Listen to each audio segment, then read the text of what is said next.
Hello, everybody. I am not late. I started that countdown. It was still 6:30.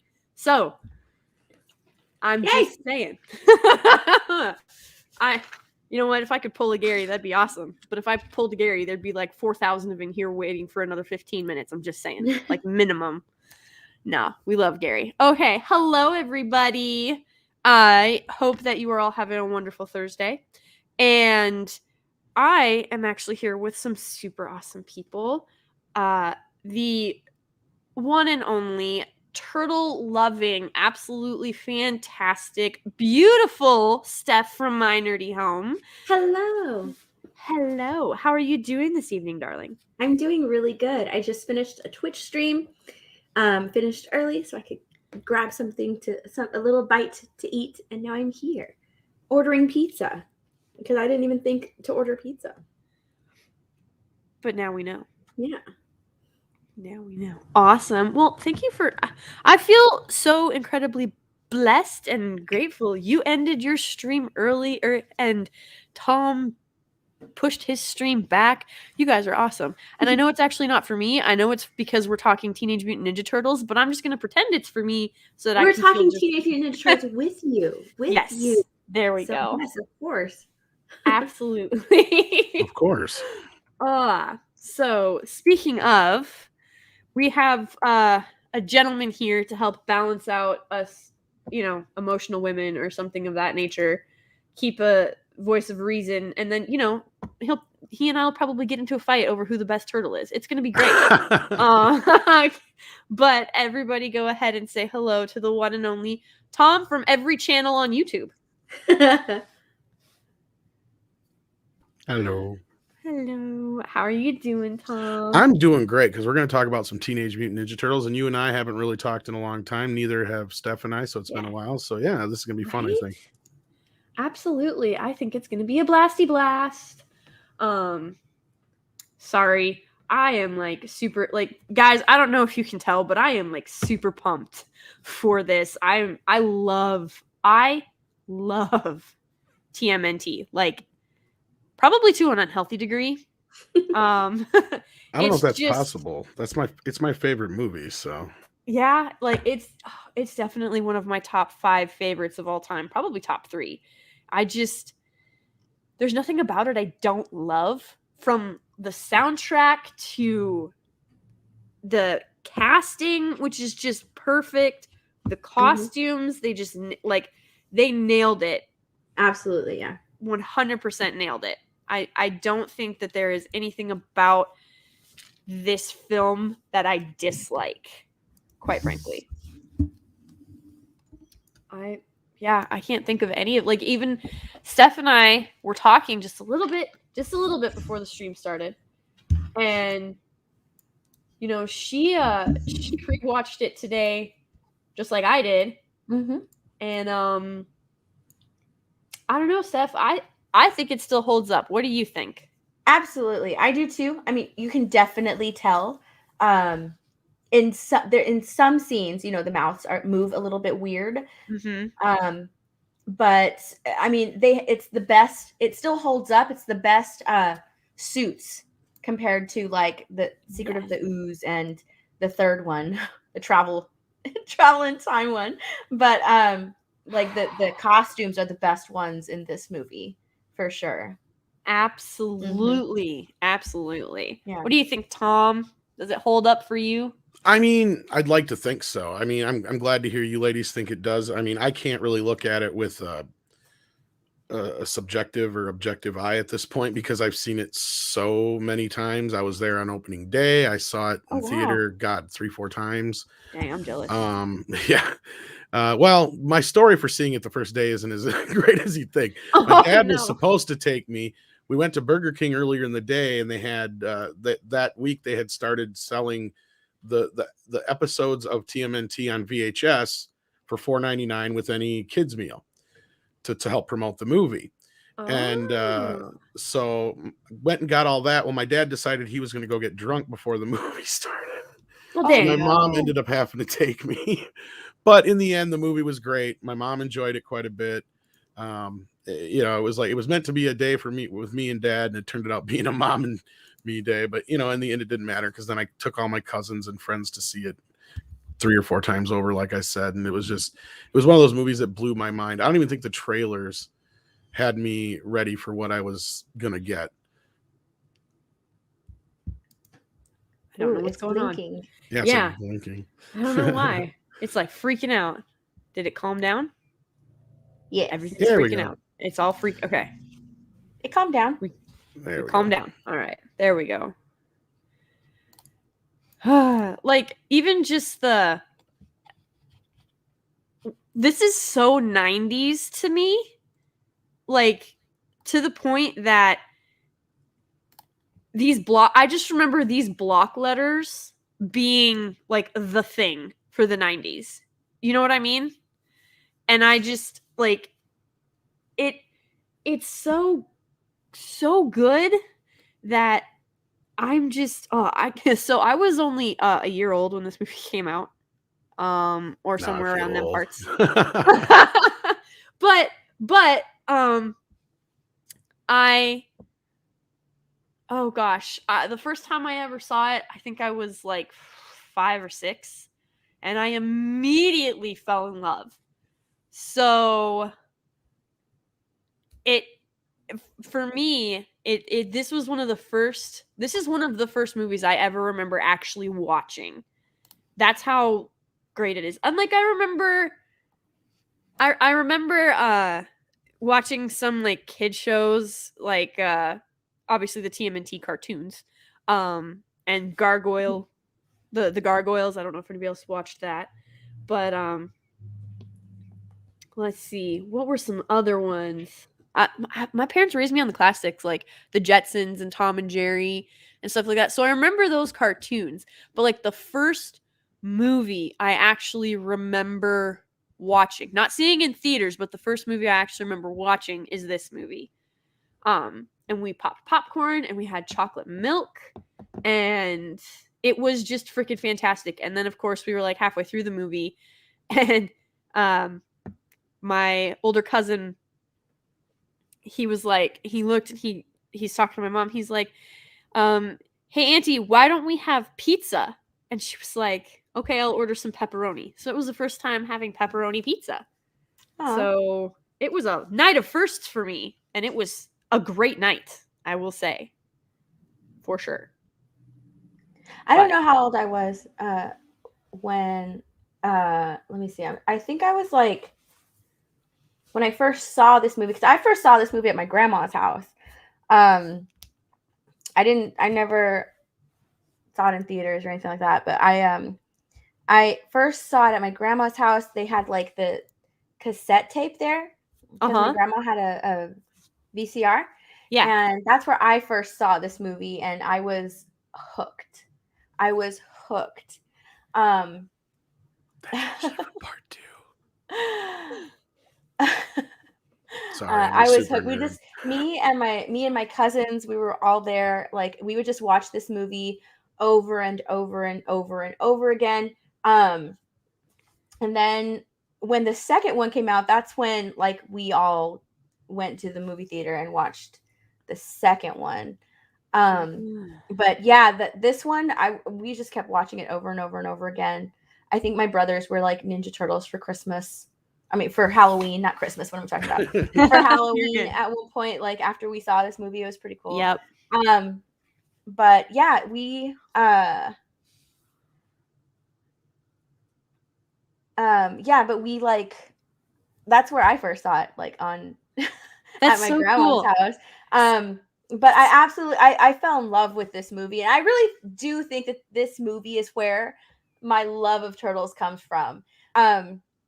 Because like I was only obsessed with like Ninja Turtles, never like really like tortoises like I am now. Now they're like my favorite creatures.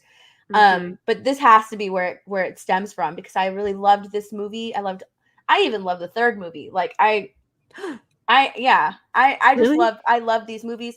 The classic cartoon, I did watch, not growing up, but I did watch it. I love the TMNT movie, the animated movie, and like I don't know which which version. I think it's like it's the Nickelodeon version of the TMNT before they like changed them over to like the Michael Bay version of the Ninja Turtles. Like that cartoon. I really enjoyed that cartoon before they turned it over to like the Michael Bay grossness.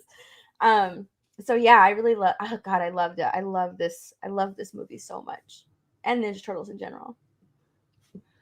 I mean, how could you not love Ninja Turtles? And so you were old enough to see the second one in the theater, though? Uh-huh. That's cool. Yeah, the second one I remember coming out was big deal, but it was, of course, it wasn't as good as the first one. No. Why do you think that is? Like, I'm curious. I know why that is. You know what? This is actually like the first time I noticed when they like swapped out an actress in a movie. I was like, hey, that's not April. Right? And that was one of the dumbest things ever, and it all stems back to, okay, the first movie was such a huge hit. Nobody paid attention to it when they were making it. The second one, everybody had to put their 2 cents in. Mm-hmm. And so first things first, they were like, kids supposedly didn't like the first April, they recast her. The first movie's too dark, parents bitched, make it lighter. They can't use their weapons anymore. Parents don't like that. No. Then, like I said, everybody put in their 2 cents. And it was just like, oh my God. You had the toy company involved this time around because Playmates didn't give a shit the first time. Mm-hmm. And everybody just got involved with it, and it got just overly produced. Too many cooks in the kitchen. Speaking of toys, do you remember my aunt? In her garage, she will not give them to me. I want them so bad. I'm going to keep hounding her until I get them. But her son had the really big Ninja Turtles. Yes, my cousins have them. Her son had the really big Ninja Turtles, and every time I go to her house, I'm like, can I please have these? Can I please have them? Like, they're huge. And she's like, no, I'm saving them for my grandkids. It's like, nobody's even married. Give me those turtles. No one's married, Auntie. You know what's sad? Give them to someone who will love and appreciate them. I was gonna say, they're actually worth quite a bit. I know. Bet they are. Yes, my aunt. I want to display them. And she just has them in her garage. And I'm just like, give me those turtles. I want them so bad. Mine are still in my North Dakota basements work a little bit differently. Like, you actually can live there. They don't look like haunted murder rooms. They're like finished basements that are quite cozy and comfy. But hers are, so my cousin's my older cousin's room was downstairs, and of course he moved out. And my aunt just sort of left his room the way that it is, and all 4 of those turtles are just sitting there collecting dust, and I'm like, he doesn't want them. Give them to me. I know. She says the same thing. She's like, no, because he might want them, especially if he decides to have kids. And I'm like, he is 43 and determined to remain a bachelor. I don't think you're getting any grandkids out of him. Mm-hmm. There you go. Saying. Yeah, same thing. She's like, no, they're for my grandkids. Like, no, you don't have any grandkids. You have no grandkids. I will love them. Give them to me. Okay. So, God, yes. Those, hang on. I will see if we can. Yes, like the toys from this movie were so awesome too. Like, they were just freaking phenomenal. And the cartoon is so much fun. Like, it's just fun to watch, and the music is fun, and there's just like, it's a good time to be had by all. And going back to what Tom was saying, like, the fact that, too many cooks in the kitchen with the second movie, that's why the first one is so freaking good. Yes, those turtles. Those are pretty new, yeah.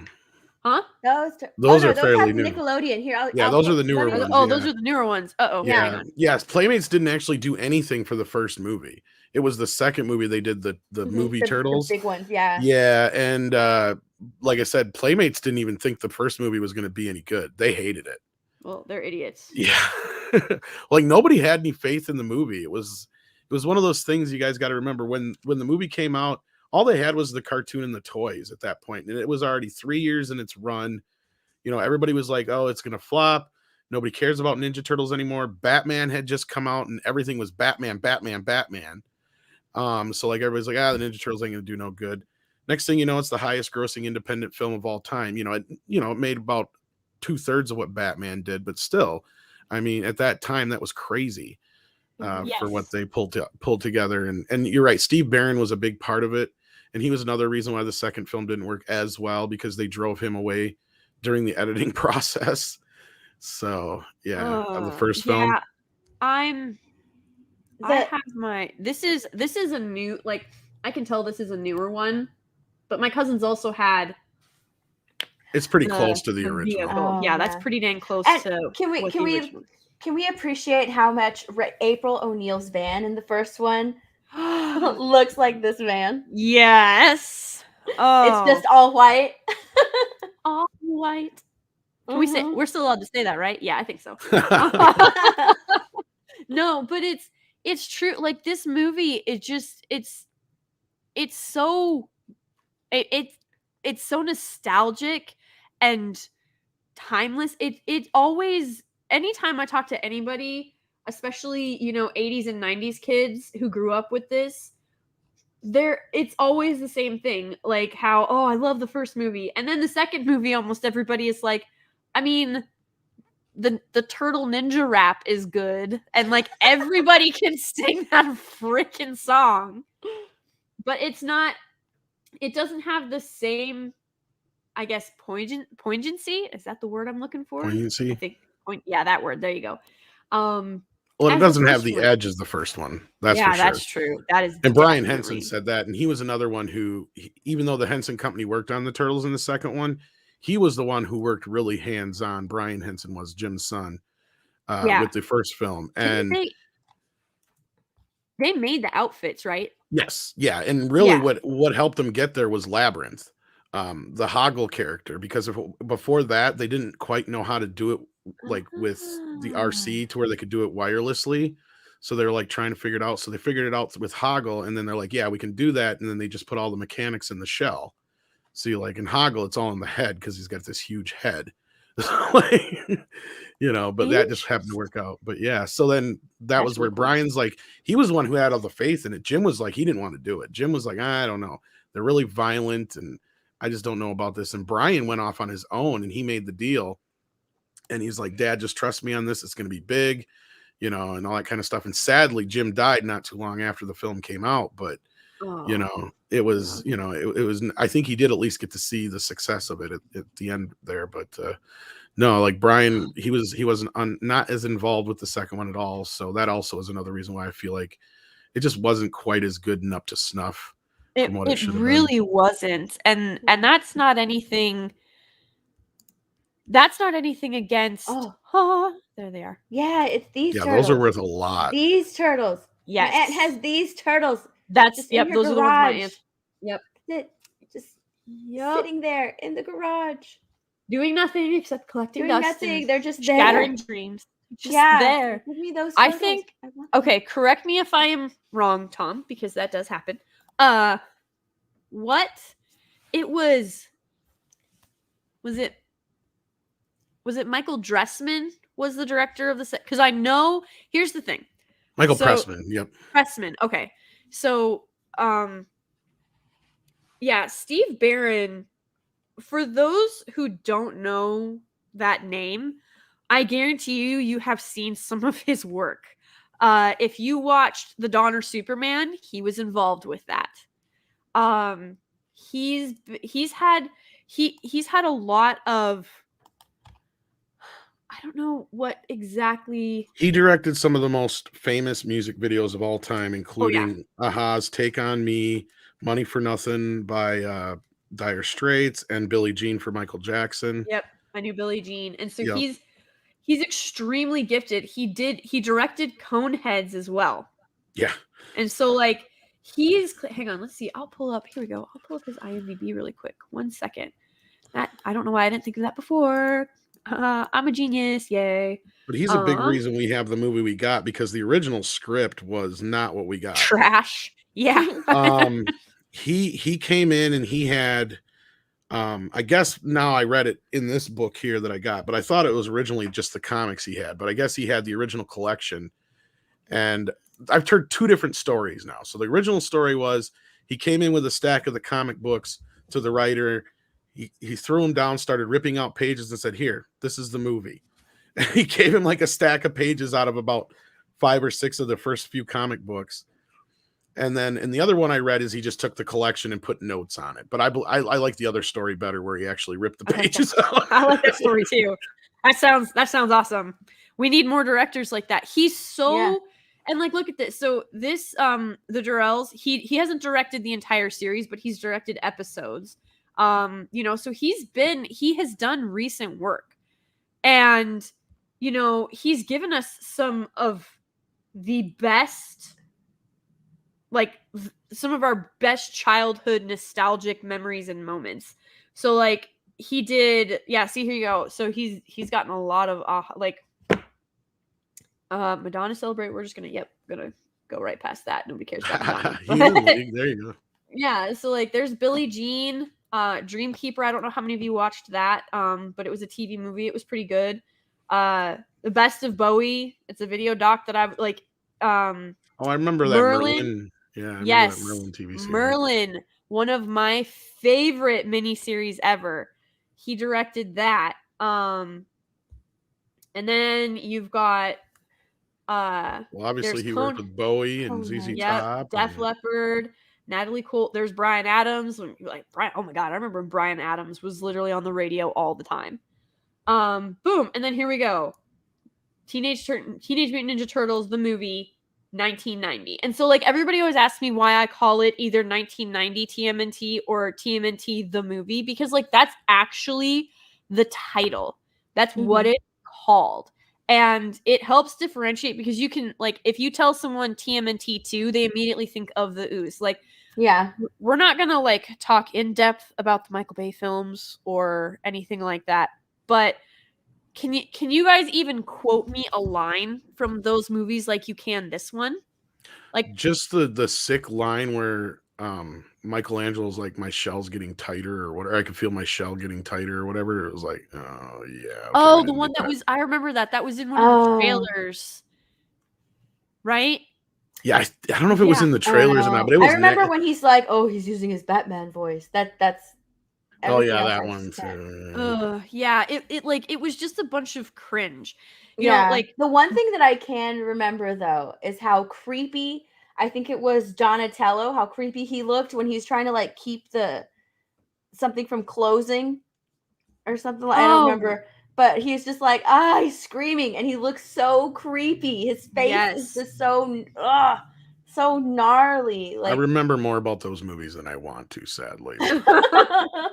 But like, if you walked up to some normie or some, you know, somebody like that, and they're like, "Hey, what's your favorite part of the Michael Bay TMNT?" They're not gonna be like, when they ended, when it was done, because even the soundtrack was not that good. I think there was was it 2007 that an animated film came out, or was it 2003? Yeah, and that was a quasi sequel to pretty much any version of Turtles you grew up with. Yeah, and it wasn't terrible, but it's when like we were going through this phase of that horrific, like blocky animation style. It's like they were half trying to be Wallace and Gromit and half trying to be traditional animation, and it just didn't work, in my personal opinion. Right. One thing that stands out in that 2007 movie, though, I will say, even with the animation, especially in the rain, is the Leo and Raph fight.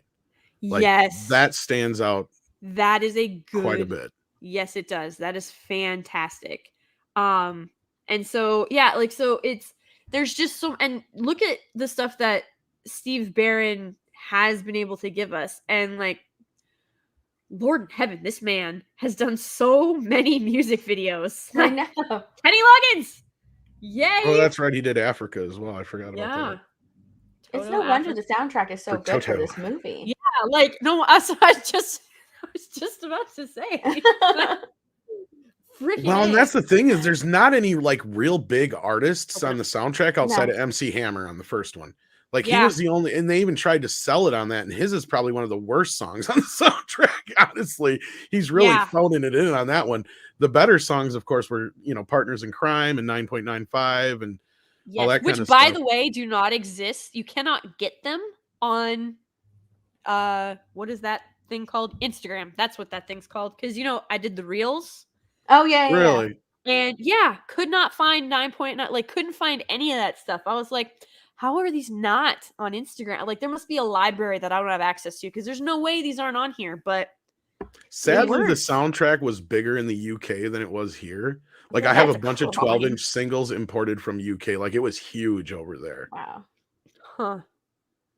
The turtle But yeah, invasion here of I the think UK. the best it did was Turtles in Crime, topped out somewhere in the top 20, I think it was. I'd have to look for sure in the US, but yeah, that was about the best it did. But the soundtrack did do well over here. But of course, the second one was the one that, you know, because of Ninja Rap. Yep. That freaking Ninja Rap. The second soundtrack is pretty good though. I mean, again, full of mostly unknowns, but I still enjoy it. So if you look at this date, 1979, and you look at the title of the movie where he was a cameraman for Yellow Donner Flash. Superman. Yeah, he was. But the Yellow Flash, all you have to do to lure Tom to a live stream is put Ninja Turtles in the title. Will be every live stream from here out. What do Yeah. Yellow Flash, what do I have to do to lure you to a live stream? Free food? Like, is He that what likes I have turtles to promise? too, I think, though. He likes Getting him in a Turtles stream, though, is a TOO or problem. Turtles TWO? TWO or TOO. I mean, yeah. I had That one. English brain fart there for a second. Yeah. Cursed homophones, they all sound alike.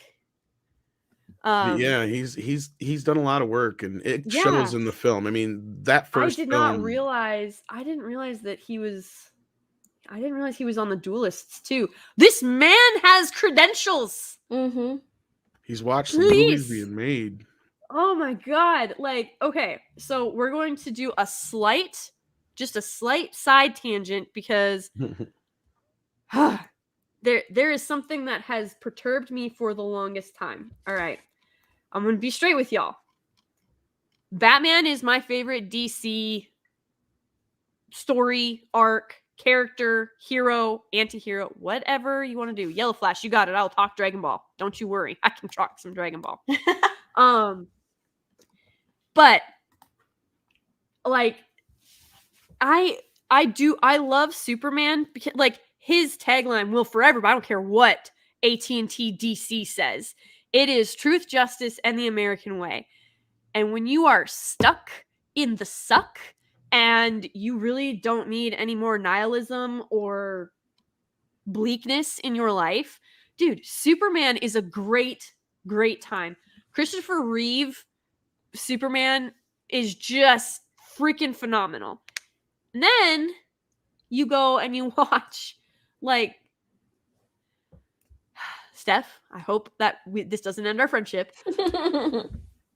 Zack Snyder doesn't understand Superman. No, he doesn't. Sorry. He just like he understands Batman to a point, but like I'll rephrase that. I will rephrase that. I think that Zack Snyder understands that Superman has power. I don't think that he understands how to make that grapple with his humanity, which is just as much a part of him as his Kryptonian side, if that makes any kind of sense. Actually, it makes a lot of sense, especially after BBS. Yeah, it makes sense, but this isn't a Zack Snyder stream, so I'm not going to say my thoughts on it. No, but I have said this before. No, if this makes you feel better, Steph, I've said if anything, Zack Snyder should direct a TMNT movie. Just give him a bunch of the Eastman and Laird comics and tell him to go to town. Oh, that'd be good.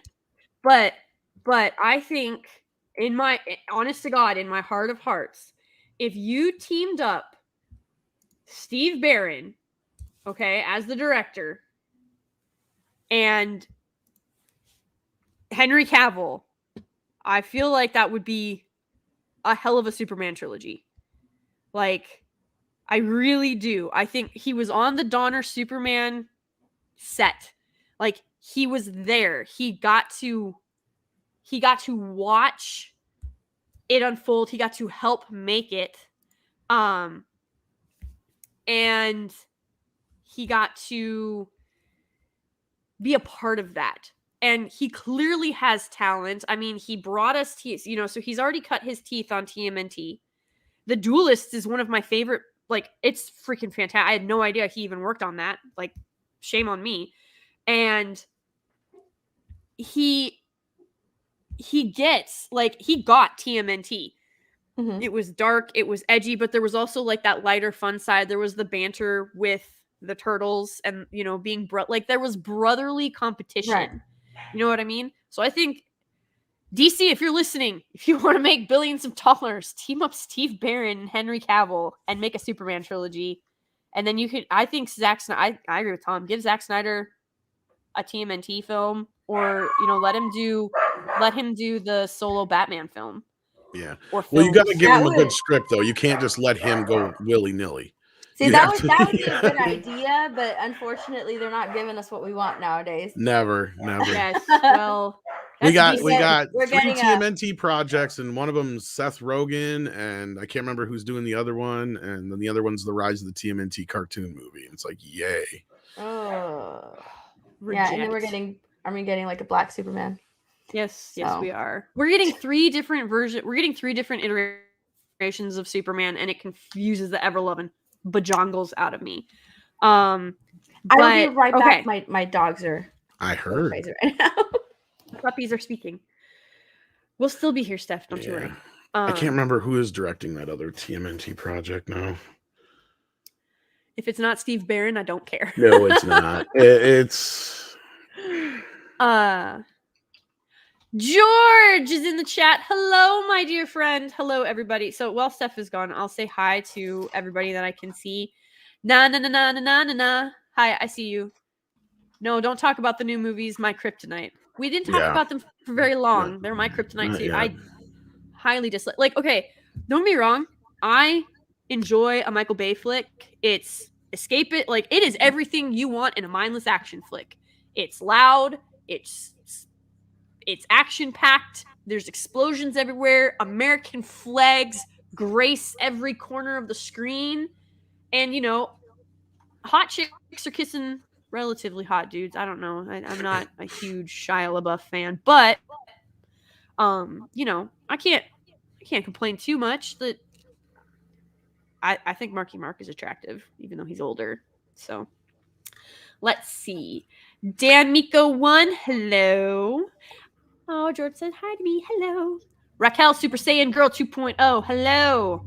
Andre Enrico, hiya. Dragon Master 360, yes, I agree. Seth Rogen is puke worthy. Oh my goodness. Thomas Bartolo, why this whole thing with Zach is a thing? I don't know. It's just a thing. It is because it is. Grand Admiral Adam, Turtle Power, yes. Brightest SNL's Day. Colin Yost or whatever is directing the newer one, by the way. Oh my god, that thing's DOA. Yeah, so we've got 3 movies coming, and not one of them sounds good. Nope. Not a single solitary one, because they don't know and or don't care. It's just the way it is. Legatus Legionist, hello. You're hiding in the shadows like a good TMNT. Wouldn't that be the foot, technically, right now, since this is a TMNT stream? So if you're hiding in the shadows, The foot. wouldn't you be part of the foot? The foot. Also, can we, like, I'm not gonna. Jim Henson Studios did freaking phenomenal with those costumes. Like, truly, like, next level, just fan freaking tastic. But also Shredder's outfit in this film was, like, believable. You know what I mean? Yeah. Like, it wasn't super outrageous or ridiculous, and I love how they mocked that he looks like a can opener. You know, but like, so they like poke fun at him, but then like they realize how serious about destroying them he is. And so it doesn't, I don't know, it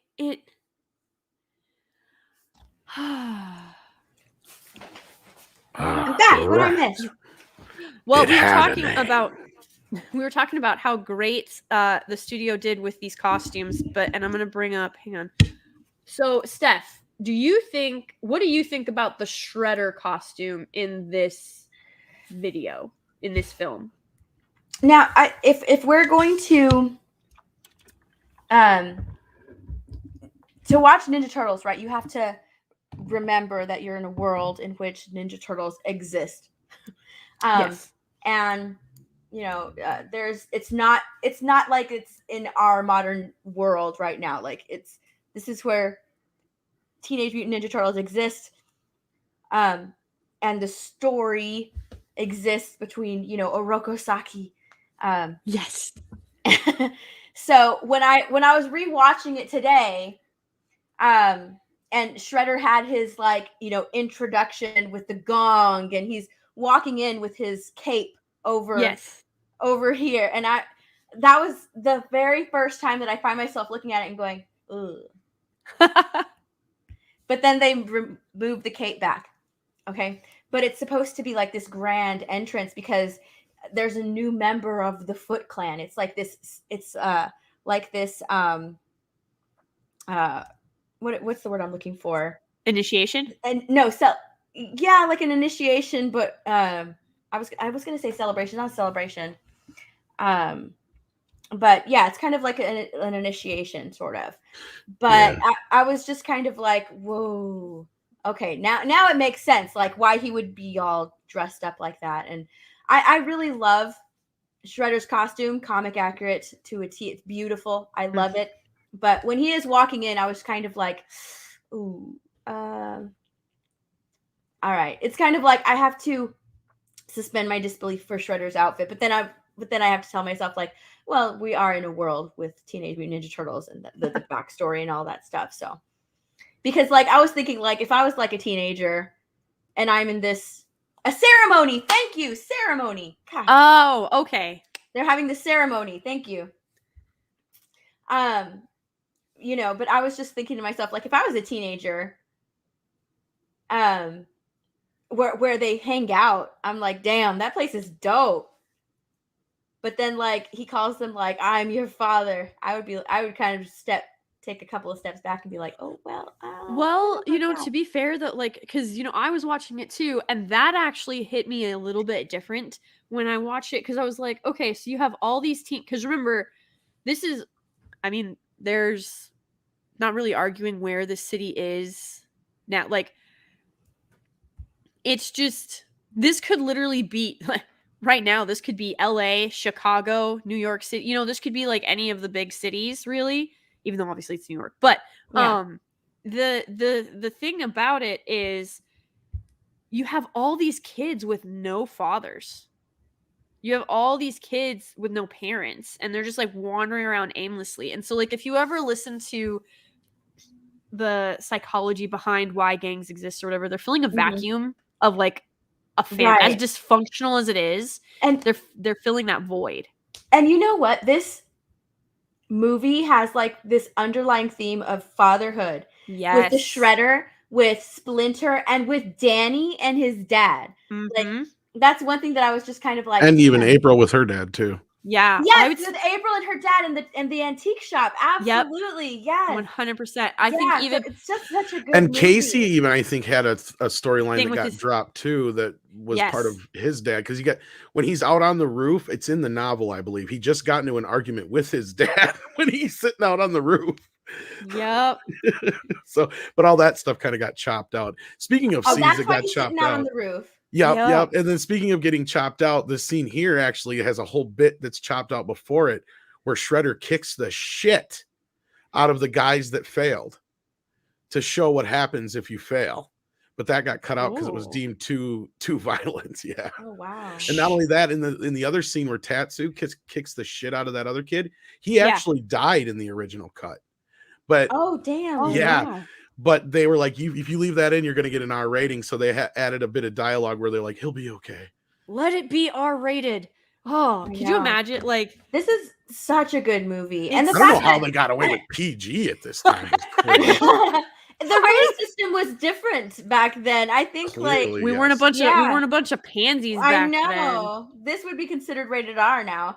Absolutely. Or 13, because wasn't definitely PG-13. RoboCop?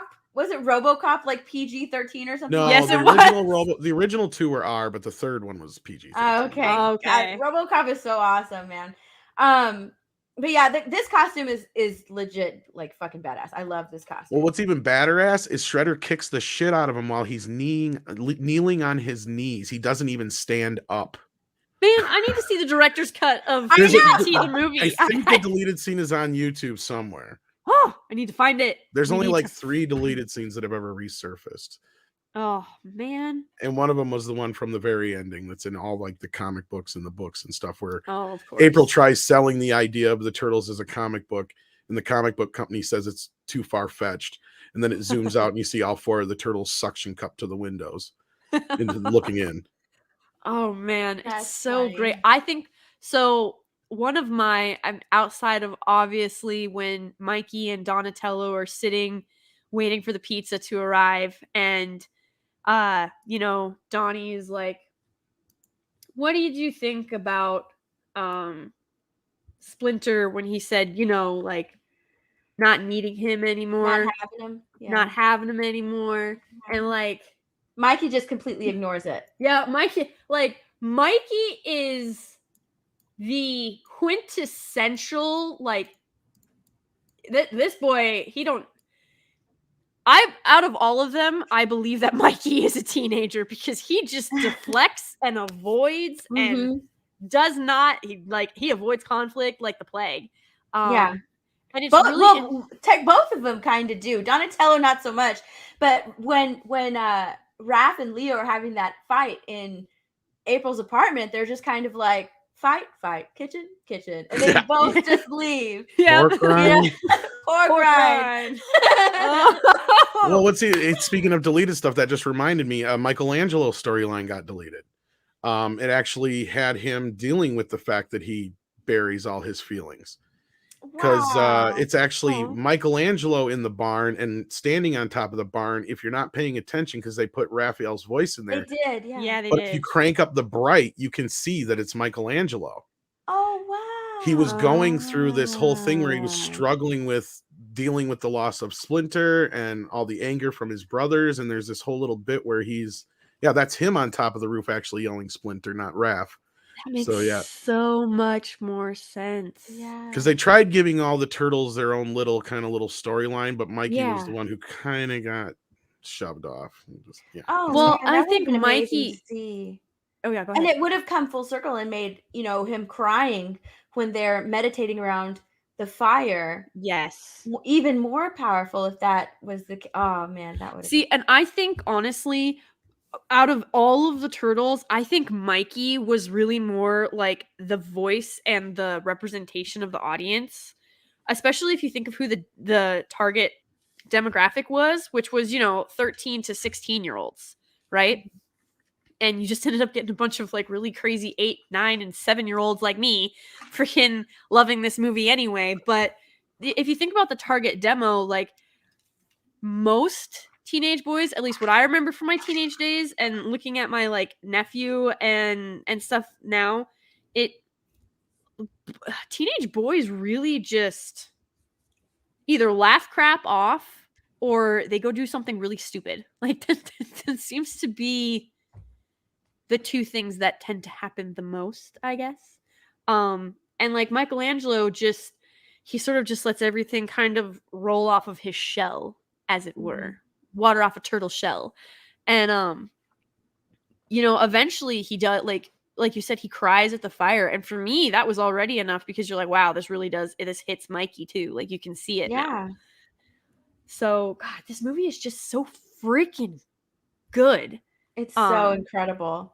Yeah, and, the costumes are so good in this because they're not clean, right? Like in the other movies, that's what I've noticed in the other movies. Like they look rubber, they look clean. Yes. But in this movie, they're in a sewer. Like they look dirty. They constantly look sweaty. Yep.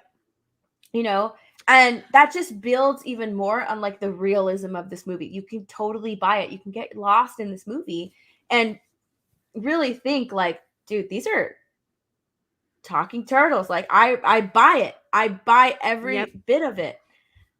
And just like their expressions, the way their mouths move, everything in this movie works perfectly. And even with Raphael, who's my favorite Ninja Turtle, Raphael. I love it. I love the scene that he has after he like goes out and watches critters, and he's just like, ugh. And he comes back and he has like that one-on-one with Splinter. Yes. And I love that. I love Raphael it. is also my favorite turtle. Yes, indeed. They deal with like some heavy stuff in this, and they really do, but they do it so well. Yeah. And they don't dump, like, that's the other thing too. It's real issues, but it's not real world crap. They're not like preaching at you. They're not adding a bunch of this extra nonsense. It's just the movie. It's the characters going through these struggles and this pain. It's just it's the characters living in front of, like, you can actually believe that they are living these lives, like you said. But yeah. Well, now that you know mine and Steph's favorite turtle, Tom, are you gonna make this a sweep? It's always kind of been Raph, but I love Mikey. Like, the movie made me love Mikey. So I have kind of a mixed personality when it comes to that. Like, those two together are kind of my personality, right?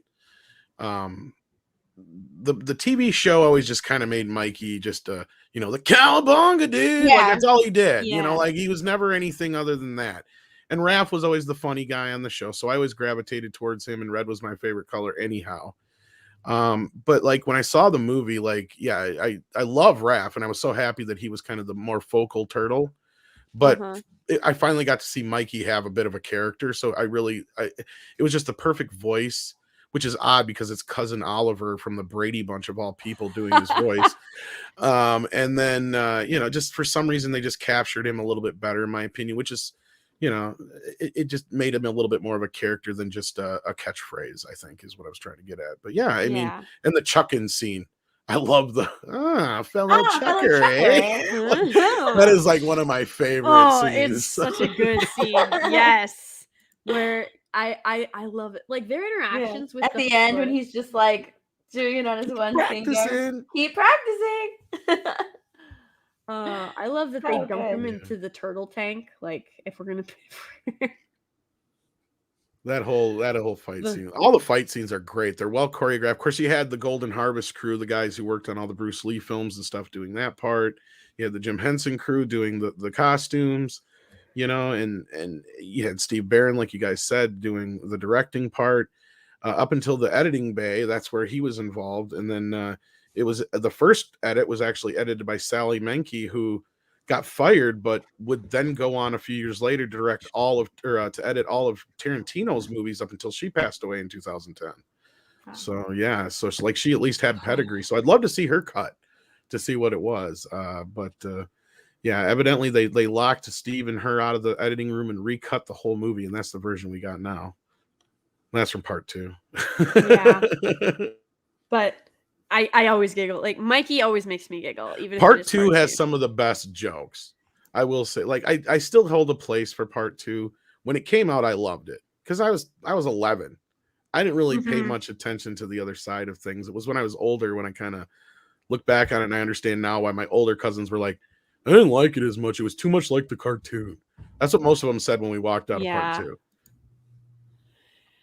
Yeah, it was definitely it was not number 1, that is for sure. Like, when I watched number 2, I was expecting something more like number 1. Doggos.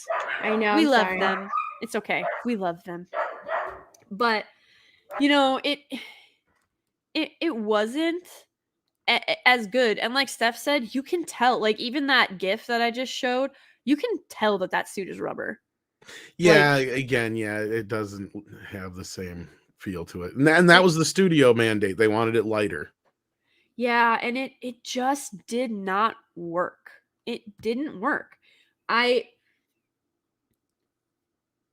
don't know. Like, I have to agree with Steph. Like, you can buy that these turtles are living in a sewer, fighting a secret war against an ancient clan of ninjas. Like, I mean, it's, even just saying it out loud, like, yeah, that does sound a bit ridiculous, but you totally buy it.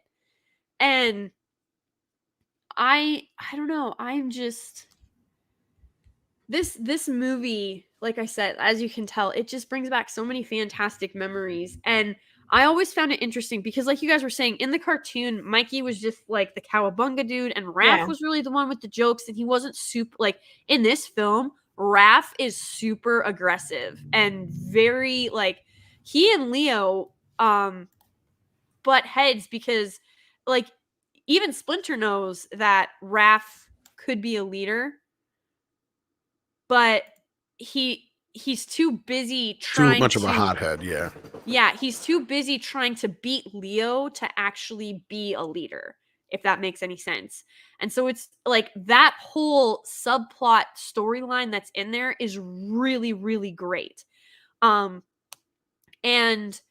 you know, I empathize with Raph because I too am a second born, and it sucks because you're not the youngest and you're not the oldest and you sort of just flounder. But I love that Donnie and Mikey are sort of the more passive ones in their personality, and they have defensive weapons. And then you look at Leo and Raph, and they're the more aggressive ones, and they have offensive weapons. That wasn't a mistake.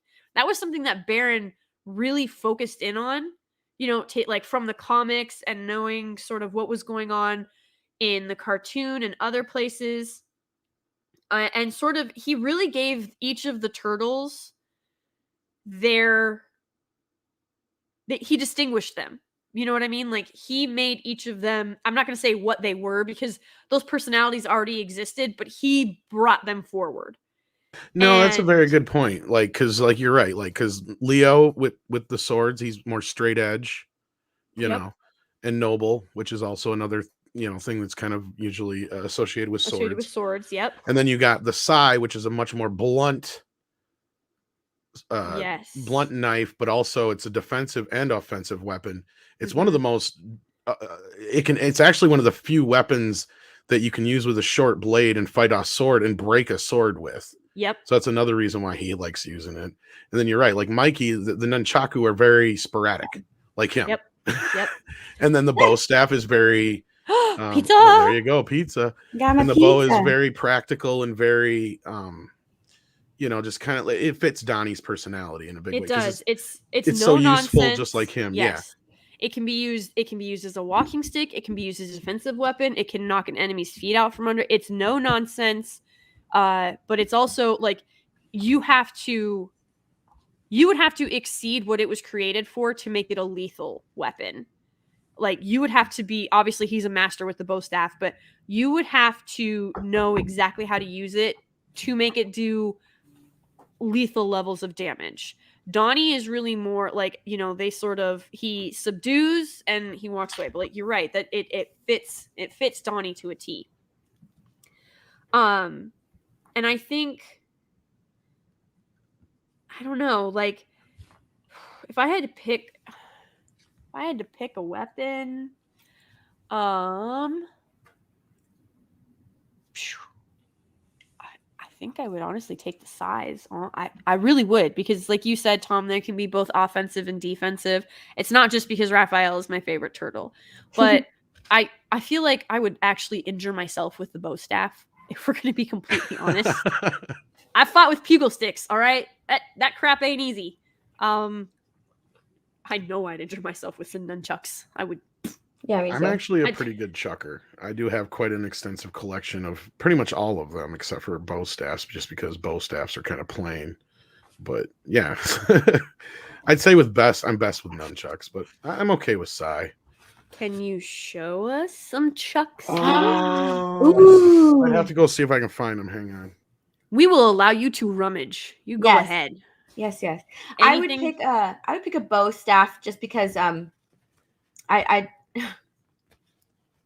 with my personality, I would just want to like knock someone out from far away. I don't want to be up close and personal with the size.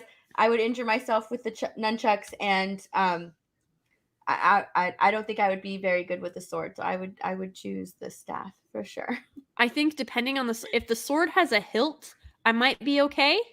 If the sword is hiltless, like, and I'm sure some of you know what I'm talking about here. I'll see if I can find a picture of Leo with a sword really quick. But so there are some swords, and of course Leo's sword has a hilt. Yeah. That's not always going to stop injury, but it's Okay, I found some of them. Ooh. Oh, Yuyo oh. says make the same pose, Tom, as Mike. Ho ho. A fellow trucker, eh? And then the ones Mikey has, I have a couple different sizes. I got these little mini ones. Ooh. Oh wow. There's Nunchucks some of all practice sizes. ones, but anyway. What are practice nunchucks? Are they like padded so you don't Padded, take your teeth yeah. out? Yeah, they're padded ones. And then I got put the size out first because they're on top here. Whoa! I'm not gonna lie, I've always wanted size just They're because heavy. of Raphael. Just to hang on my wall, not to injure. Just to hang on the just to hang on the Yeah. I would need to know how to Okay, use and then them. here's the two other sides of nunchucks I got. There's two Ooh. different sizes here. Yeah, see, you can do some serious damage with those suckers, especially if you want help. That should be on display. Another white pair. I usually have them on display, actually. They're just in this box right now because I haven't got them up right now. And then I got my one sword behind me. There are a couple swords behind me here. Excuses. Do you have a katana? Yeah, I have the regular one there in the black. Oh. There. There. And then these There. are my Highlander ones here. Nice. So yeah. That's And then that freaking big one's actually a beautiful. Highlander broadsword, but yeah. Oh, well, yeah. I mean, it's Highlander, so it makes sense that it would be a broadsword and not a katana. Even So I though have yeah. Ramirez's katanas, and I have Nice. the So yeah, broadsword, so there's Leo, and as you can see, he does have he has hilts, so you're not gonna like slice your own hand open, or at least you shouldn't. Yeah. But having done some fencing in my life, I'm gonna tell you right now that hilt does not. If you don't this goes for any weapon, but if you don't respect your weapon and if you lose focus, you're gonna hurt yourself whether the hilt is there or not. Like it's freaking insane the amount of damage that can be done, and including the fact that the hilt itself can break your hand if you're not paying attention. It's a very painful lesson to learn. I do not recommend. 10-10 do not recommend at all in any way, shape, or form. Though if you can master the sword, by all means go for it. It's like that's amazing. That looks like a turtle from the second movie. Just Oh, because they started putting like the dots on them. That's Yeah. actually a toy you brought up. That was a toy. That was from Those Yeah, I know. toys look so damn good. They And do. I have the quarter scale ones, and I have the 7-inch ones, and they both look equally. I know. Good. I have to stop watching our Robert and Az because like I'm so broke, and like they just show off the coolest toys. I know. And I'm like, oh my god, I want all of it. And then like I'd be lucky to get one hot toy. Right? Like just one. Oh, man. But even like all the older stuff, I'm just like, oh, I want it all. Yep. It's so in the third movie, that's where they kind of lost me a little bit with the costumes because they started putting like those dots. Well, that was a completely different company, the Kyoto Brothers company, actually, who did it there, and that was all just money. They didn't want to spend the money. We just pretend that film doesn't. Is it the fourth one where Venus? Is that Venus? Well, technically, it was supposed to be the fourth movie, but they sold it to Saban, and they turned it into a TV series. But that was like the next generation or the next something. Next mutation, yeah. Next mutation. Yeah, next mutation. It was freaking. I try to forget that shit. Yeah. That movie, like, oh my god. So something else, like I know that we've already sort of touched on and this is like, yes, it's a Tumblr picture, but bear with me, folks. Can I just say that I buy Splinter being a very old, well-trained, knowledgeable father figure. Absolutely. He's best a rat. version of like completely best just everything on Splinter in this movie. Everything. Down to like the close-ups and care like of his hands. Yes. You know what I mean? Yes. Down to his hands when he's like touching his son or when he's holding on to the nunchucks at the end. before he like lets go and catches the knife and then Shredder falls. Like everything with Splinter in this movie, his voice especially, it's so old and soft and fatherly. You know what I mean? Just the emphasis on everything he says, you can actually tell that he cares about his sons. He cares about the fact that like he's meeting Danny and he's like this lost child, but I still have some words of encouragement for you, words of wisdom for you. You know, just everything with Splinter in this movie, it makes you want to cry. Like you care about this rat so much and his little family that he built. Yeah, and he's actually the only one that's a traditional puppet throughout the entire movie. They managed to figure out a way to do it. Yep. I didn't know that. And surprisingly, you'll never guess who does his voice and does most of his puppetry anyway. I'll share the link right there. Where? Down in there. That's the man who does the voice of Splinter in 1 and 2. All right, my world just got rocked. Get out of town. What? Nope, I shit you not. It's Kevin Clash. Dang. Wow. The Elmo. The voice of Elmo. Unbelievable. Just amazing talent. Amazing talent right there. Yes. I mean, I would never have thought of that. I would never have thought that. Yeah, I could have had a million. You're right, Tom. I could have had a million guesses, and that would not have been one of them. No. I honestly can say that right now. That is shocking that is who that is. And can we just say, Steph, you were talking about the care and the detail that went into this film. Can we also just say the cinematography in this, like, this is after the campfire. This scene right here, they're like, we're going back. Yeah. And the sun is rising behind them and they're reinvigorated and like, oh, it's such a powerful scene. Like all of this imagery is going on. And like, you've got Casey who is like, I'm pretty sure hungover. Like if we're going to be honest, he's just like, he's like trying to look at him. He's going half blind. He's just trying to, I think him and April were outside talking all night was the implication. Yeah, that was the implication. Yeah, because they're on the swing, right? Yeah. Yep. Because maybe they got a little bow chicka wow wow. Who knows? She does kind of act like she's got a little swing in her step. I will say that. Well, they probably cut that too. Oh my God.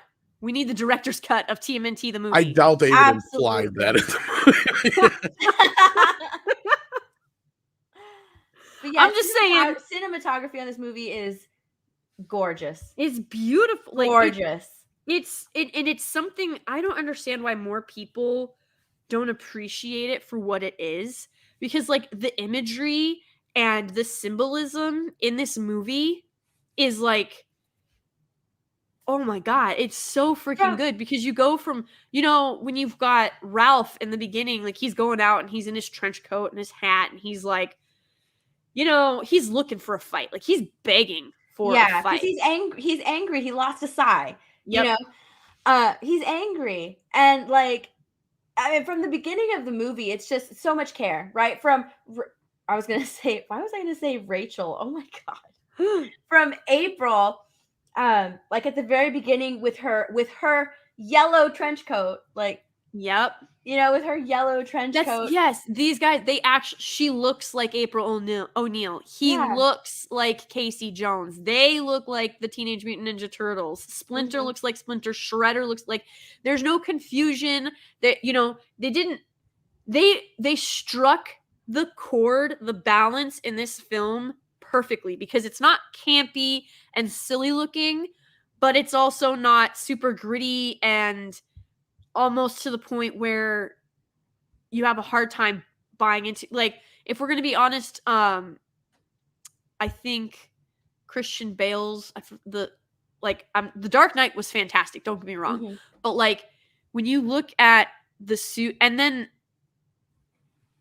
try to believe that it's like a real suit, like Michael Keaton's kind of goes campy, and then you've got. You got, oh my God, I just forgot his name. I just said it. Is it Val Kilmer? Yeah. Like, With you know the- what I mean? With the nipples? Yeah. Was that Val Kilmer? Or was that George I think Clooney? it was George Clooney that got. Okay, the yeah. I the thought they bat both nipples. had nipples. Maybe. I I thought they both had nipples. Val Kilmer was just subtle nipples. I can't even remember, but so. they did show Val Kilmer's butt. I remember Yeah, that. they did. They did show his butt, yeah. Yeah, but you know, so like the further you got, and so you would have thought.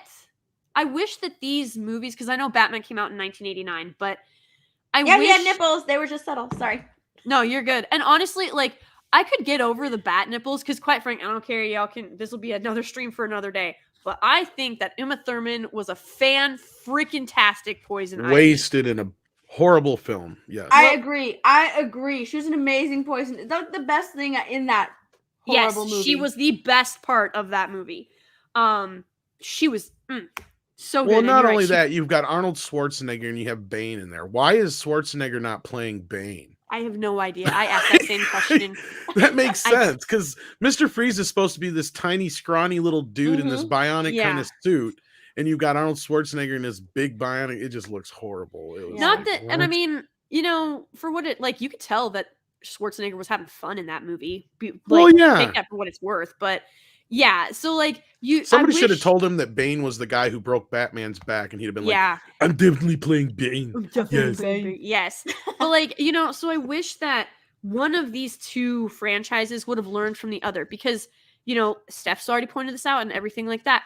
The further you go down these movies, the campier they get. The further you go down the Batman, and I'm talking the 1989. I'm not talking the Christopher Nolan Batman with Christian Bale. That's not what I'm talking about. I'm talking. You know, Michael Keaton, Val Kilmer, George Clooney. The further you go down those Batmans, the campier they get. Now, I happen to love Batman and Robin. I think that's because the further down you go, like they don't really, studios don't care, right? It's a superhero. Well, they actually do, but it's now more it's about like, the we merchandising. can make money now. Yeah, exactly. Yes. More about the merchandising and McDonald's and kids and making parents happy. Yeah. Because you got to remember, we had Ninja Turtles come out after Batman and in between Batman and Batman Returns. Yeah. And both of those movies, between that and Ninja Turtles, because Batman Returns, parents lost their fucking minds on that one. They're like, you cannot have, you know, this guy with green shit coming out of his mouth and talking about pussy and eating raw fish. I happen to love the second. Yeah, I love the second one. I love it, and I still love it. I know, but my parents, parents, you know, all of our parents were freaking the fuck out. So, you know, like, of course, then the studios had to change their mind and make everything campy and funny again. It was like, come on, guys. Yeah, and that's what happened to Ninja Turtles 2 and Batman Forever and so on. It just, it all happened the same way. Yeah, and it's not, and so don't get me wrong, like, I love Batman and Robin. I enjoy, it's not by any stretch of the imagination a good film. It's not even a good Batman film because, at least for me, I feel like, because the Batman and Robin relationship is something really special. It is literally that like father-son or older brother, younger brother dynamic, depending, like that's an argument for a different stream. But, you know, like the further that TMNT went down the line and the further that Batman went down the line and the campier they got, the worse the movies got. And they're not as memorable. I honest to God think that if TMNT 2 didn't have the ninja rap in it, I don't know that as many people would have had as many fond memories as they do about it. You know what I mean? Right. I mean, granted, as a kid, the movie, like I said, I had no issues with it as an 11-year-old. Yeah. I didn't understand why my older cousins and stuff didn't like it as much until I got a little older and I saw it a little more and I got more into the, like, because when I first saw the first two movies, I had not really known so much of the darker comics. Like, to me, my only exposure was really the cartoon, the Archie comics, a slight visions. Like, I've seen posters and images from the original comics, but I never even got my hands on the original Eastman and Laird run until I was a teenager. And that blew my fucking mind when I finally saw that, because it was like, you know, blood and gore, and they kill Shredder in the first episode, in the first comic and stuff. And it was just like, whoa, this is way different. And the Turtles don't even really have personalities, really. Yep. Like, and that was another thing that Steve Barron and those guys did here, is because they are similar to the cartoon, but really this solidified the Turtles from here on out.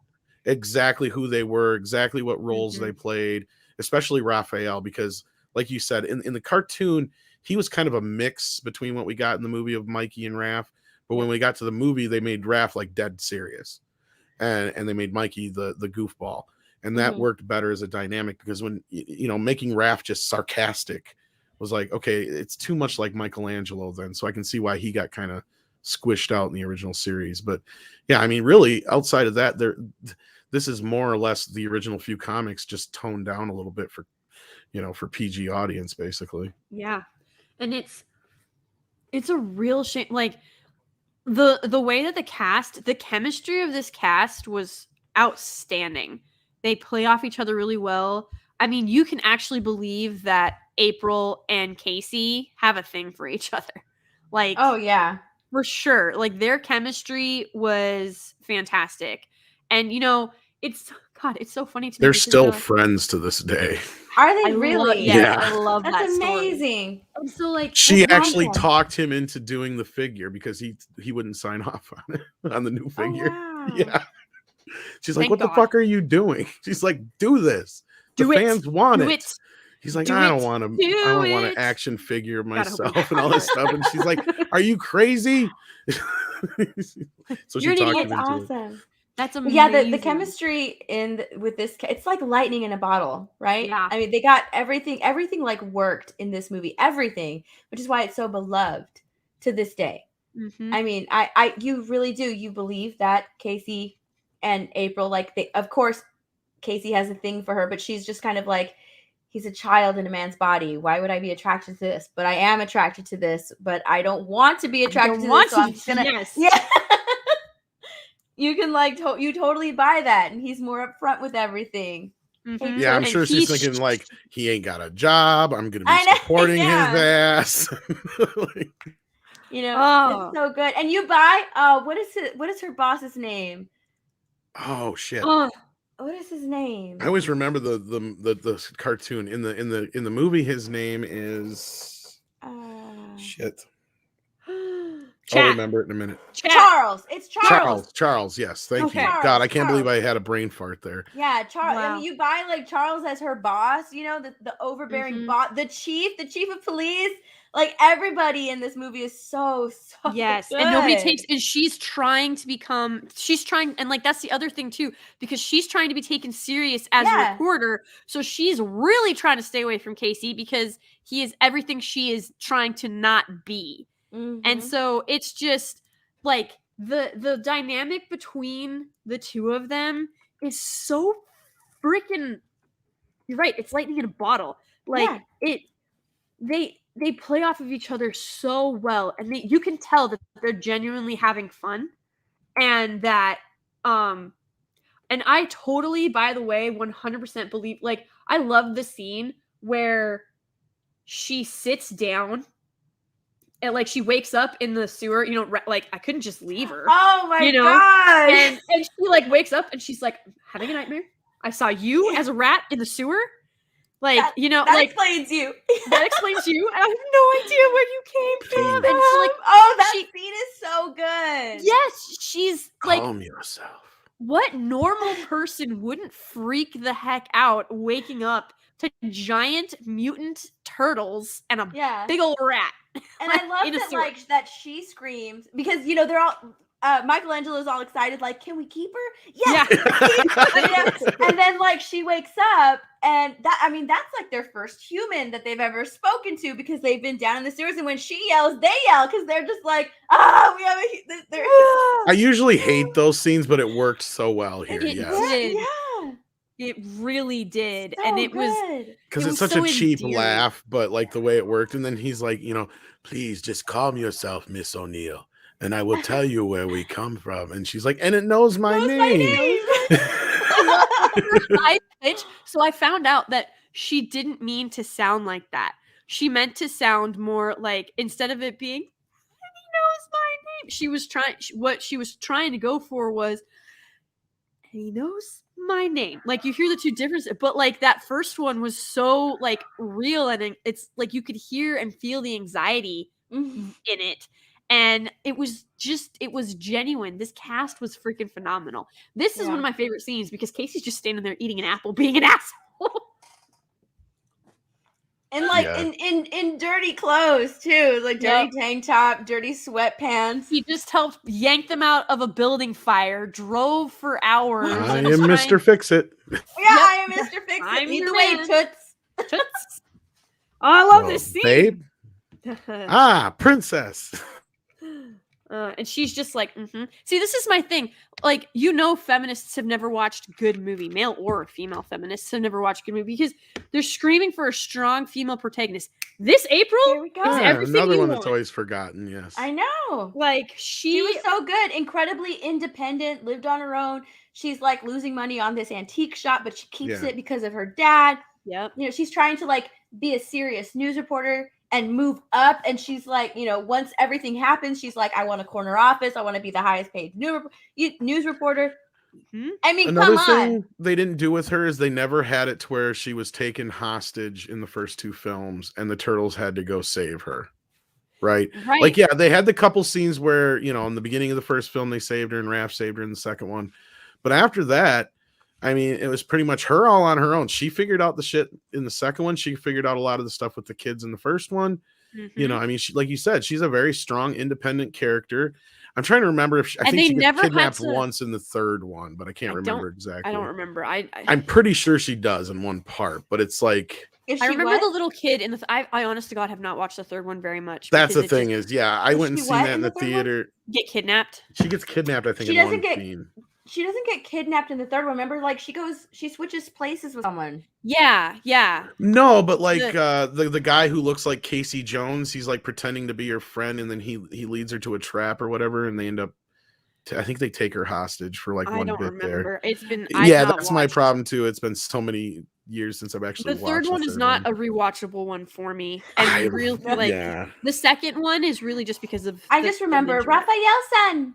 Yes, Raphaelson. Yeah, there's actually some of the better scenes were cut from the third film, but yeah. I remember the cute little kid, but yeah, I don't remember the overall plot of the movie. But with this one, like the banter between Casey and April, it's so like charged and fun and funny. And that's right. Yeah, they put her in jail too as well. Yeah, in the third one. Sorry. You're good. Tom's going down his own rabbit hole, folks. It's fine. We'll let him do it. But yeah, with this one, one of my favorite things is April is independent. She has goals. She has ambition. She's smart. She's capable, but she's still not invincible. You know what I mean? Right. Like she got mugged. I mean, like that's a real thing that happens. Yeah. Like if in this movie April's like pulled out that sai and was able to magically use it and kick butt with it, I'd have been like, yeah, no. Yeah, but no, she doesn't. She gets knocked out. Yeah, she gets punched and knocked out. FO'd.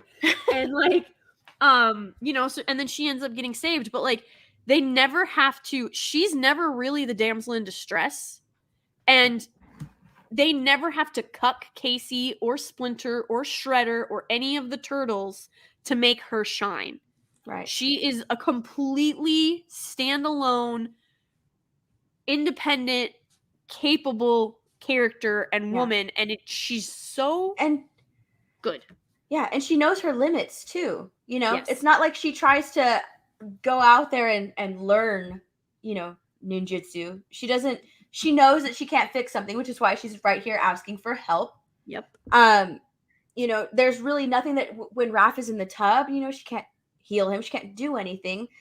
So she pours water on him. She starts to draw. Like, I mean, she knows her limits. She knows what she can and can't do. And they're not going to like make her do something that's like out of character for her in this movie. So like she knows her capabilities and she knows her limits. And, they don't have her doing ridiculous shit in this movie. She has like this sai and it gets knocked out. So she starts hitting with her purse. Yeah. Like, that's really all she can do. And, she thinks that she's doing good in her eyes, but, she gets knocked out. Yeah. And, like she never would have pulled that. Like the only reason she even pulled that sai out was because she felt threatened. Like she didn't do it because she was looking for, she's not Raph. She's not roaming the streets looking for a fight. She literally had at that point in time, she was like, okay, I have this in my purse. I'm going to pull it out. Maybe it will scare them and, I can get away. Yeah. And that didn't work. Yeah, the first part, I really think that she thought that, she could do something with that side because the first time that that they were like, get her purse, she was running away. Yeah. And screaming for help. And this time around, she had the sai, so she's like, well, maybe I can do something with this. And she can't, because they knock her out. Yep. And I'm trying to, and of course, I can't find that one. Oh, but here's this one. This face is freaking priceless. Here we go. This is the one we were just talking about. Like, I'd freak out too if there's a giant rat standing over me. Look at his hand. Yes, look at his hand. I mean, come on.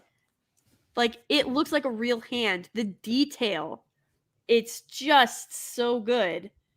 And it's like, this is how, I don't care if you are the biggest, baddest mamba jamba out there. If there's a giant rat standing over you when you start coming to after getting the crap kicked out of you and knocked unconscious, you're gonna panic. Yeah, like imagine I panic at a fly. That is true. You used a lightsaber on a fly. I panic at a fly. I would faint. I would faint again. But I love how she's just like, I'm dead. I know I'm dead. Yes. And it's just like, you wouldn't see. I like this comment in the chat. Hold on, wait, where did it go? Night Raven, he's like, that would not happen today. Female characters cannot have depth or be vulnerable. Oh yeah, look at Megan Fox's version comparison. Yeah, absolutely. Not only that, they interject her into every which way they could into that story. It's like not necessary. It's like she named them. She created. I mean, come on. She now. saved them. She might as well have taught him ninja while she was at I know, right? Ninjutsu. Okay, this one's for Steph because can we keep her? Can we keep her? Oh. I love Raph in this scene. Yes. I'm crazy. I'm crazy, okay? I'm loony, okay? I love that line. It's so good. And like, you believe it. Like, you've got Leo being all disapproving. Because, I wanted to redecorate a couple of throw pillows, a TV news reporter. What do you think? And it's so New York. Like, you know what I mean? Like, if you listen to their accents, like, God, that has got to, like, it's so you have Brooklyn's, you have Queens, you have Manhattan, and and doesn't it feel like, Raph has more of an accent than the rest of the brothers, and you kind of believe that because he always leaves, and they even say that he does it all the time. He leaves, so he's like, he's walking around amongst a bunch of New Yorkers, so it makes sense that like he would pick that up. That's creepy but cool. That's the guy who plays him, and he's one of the only ones who's not only in the suit but does the voice in the first movie. Oh, wow. And you've probably seen him in stuff. He was in Scream 3. He's in I can't remember what TV show, it was some cop show. But like, yeah, so he's like one of the more famous ones. And of course, Corey Feldman, we all know. Yeah, Corey Feldman. Did the voice. Yeah. And then the guy who did Leo is actually God, what's his name? But he was in Police Academy and some other stuff. Takashi in Police Academy. Yeah. Well, or whatever his name was. Takagi or whatever. Brian Toshi, that's who it is. Brian Toshi. Yeah, so that's that's Leonardo. That's who's doing Leonardo's voice. Yeah. I believe it. Yeah. Even though he looks more like Mikey. Just saying. And then, of course, we all know who's doing Mikey's voice, as I said, Cousin Oliver from the Brady Bunch. Yeah, that's like, I'm still blown away by Splinter's voice. Like, that one. I know. That one. I had no clue. Oh my gosh. My foundations have been shaken. What's funny is that was before I think he was even doing Elmo yet, because Elmo didn't start doing Elmo until I think like the mid 90s ish or early 90s at least. It was after them movies, I want to say. Dang. Yeah, so much good. Well, hang on. Oh, we've had some stuff come in. Oh gosh, we've had some. It's been in there for a while. So I got a couple of donations here. Yay! Really quick. So Tobias L for $10 says, we'll have to miss the stream, but wanted to donate this base channel of yours, which I recently discovered. Aw, love your work. Also, any chance we will see classic Conan or Tarzan related stuff on your channel? My favorite classic literature characters. Abso-freaking-lutely. I love me some Conan and some Tarzan. In fact, I talked a wee bit about Conan last week. I still maintain that Rocky would beat Conan in a fist fight, as long as Conan doesn't have a sword. But out of the films, like the films themselves, I think that Rocky was more impactful than Conan. Like, I think I like the Rocky films better than Oh, if Conan you're going films. by film wise, yeah, I was Yeah. gonna say fist fight to fist fight, Conan would demolish Rocky in real life. Nah, come on. He took on the Russian. If he can do that, he got Conan in the Yeah, bag. but Conan's a barbarian, though. I mean, Yeah. Rocky's got the soul of a fighter. that's not, I'm not saying he wouldn't go the distance. I'm just saying. Oh man.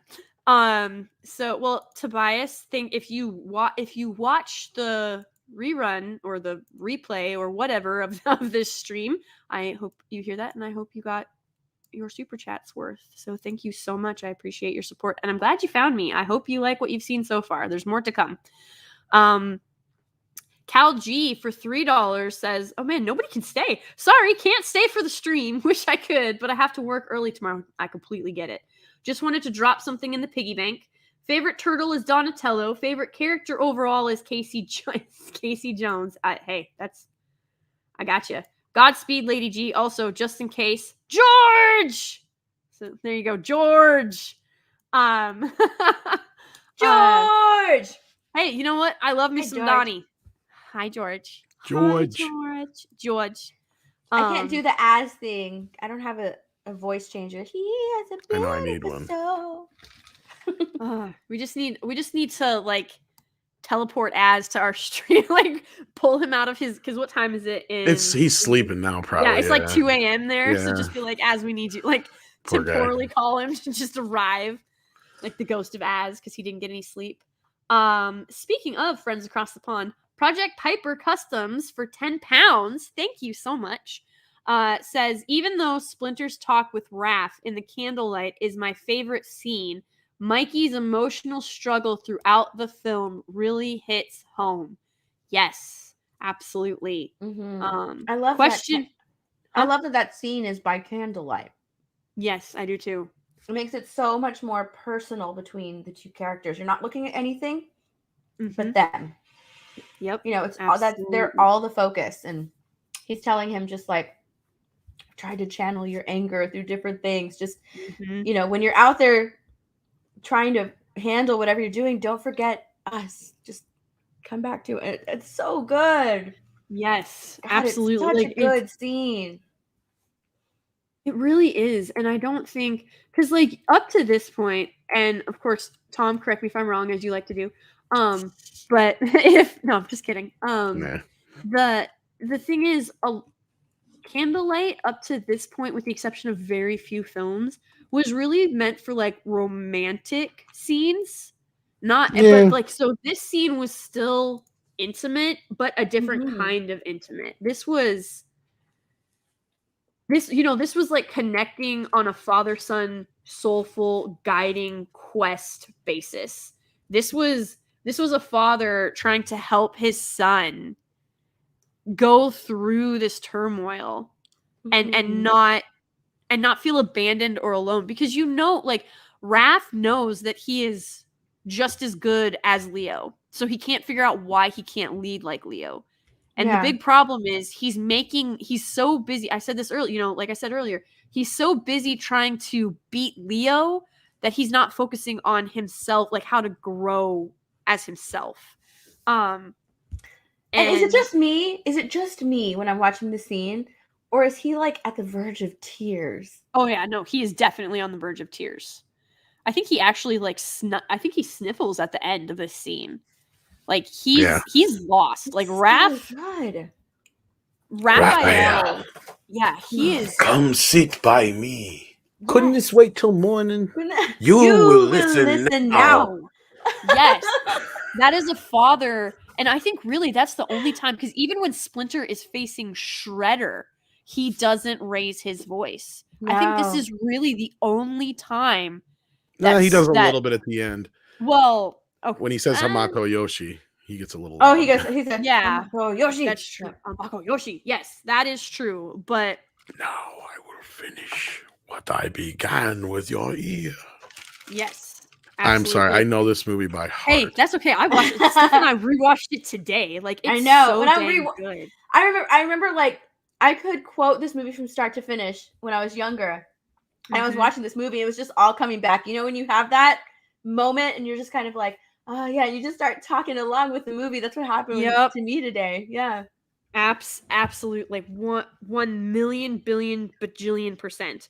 I'm gonna. Oh, hang on. And so to finish up his donation, he says, "Question for the panel: What rush? Oh, hang on.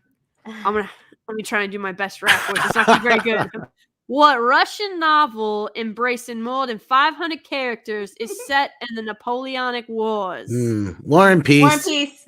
Oh God, Donnie. Yes. Oh, It's kind of like moonlighting, isn't it?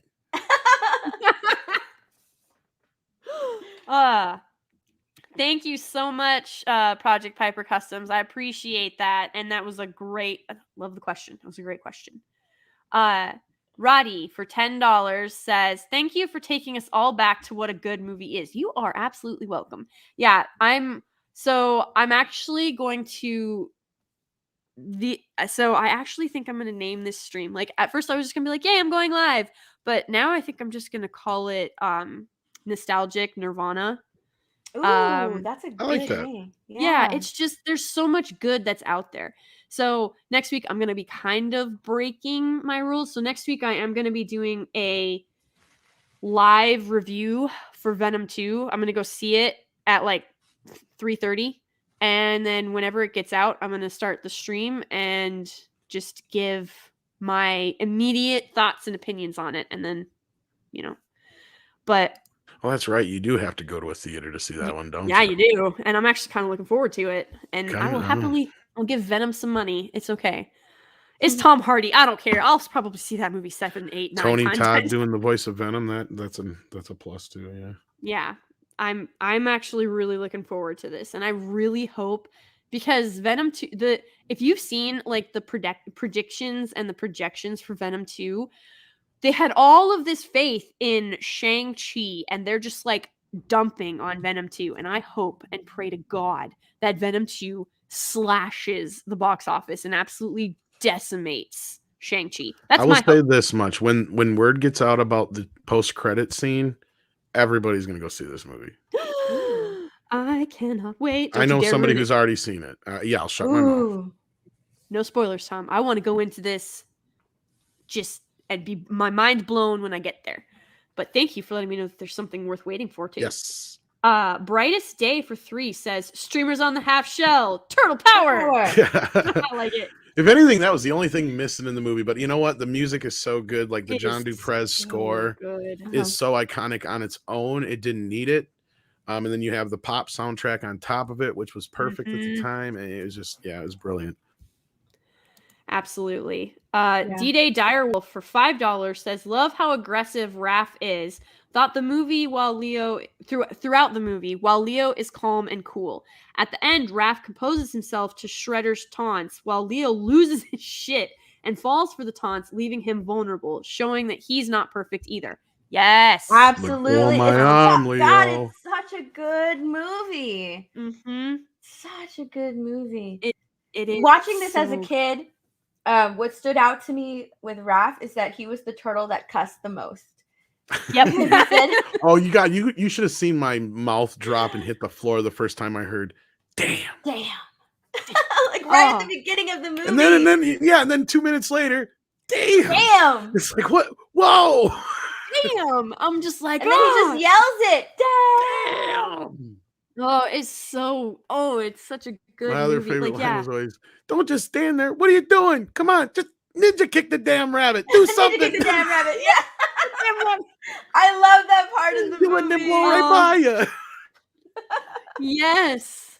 Oh man, so good. Yeah. But George Molo. That comparison between the two. George. Yes. George. That was great. George for $50, sir. Oh my goodness, I don't have a button, so you get the real thing. Look at that authenticity. That's what you get here. That's the best clown horn I can do.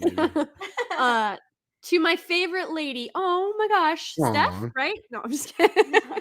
Lady. Brilliant show, wonderful person, electric, insightful, and brilliant. Conan has Crom and will always win. Hey, Rocky is symbolic of the American spirit and will always prevail in our hearts. Okay, I'll give you that one. All hail Lady Gravemaster. Oh my god, thank you, Hail. George.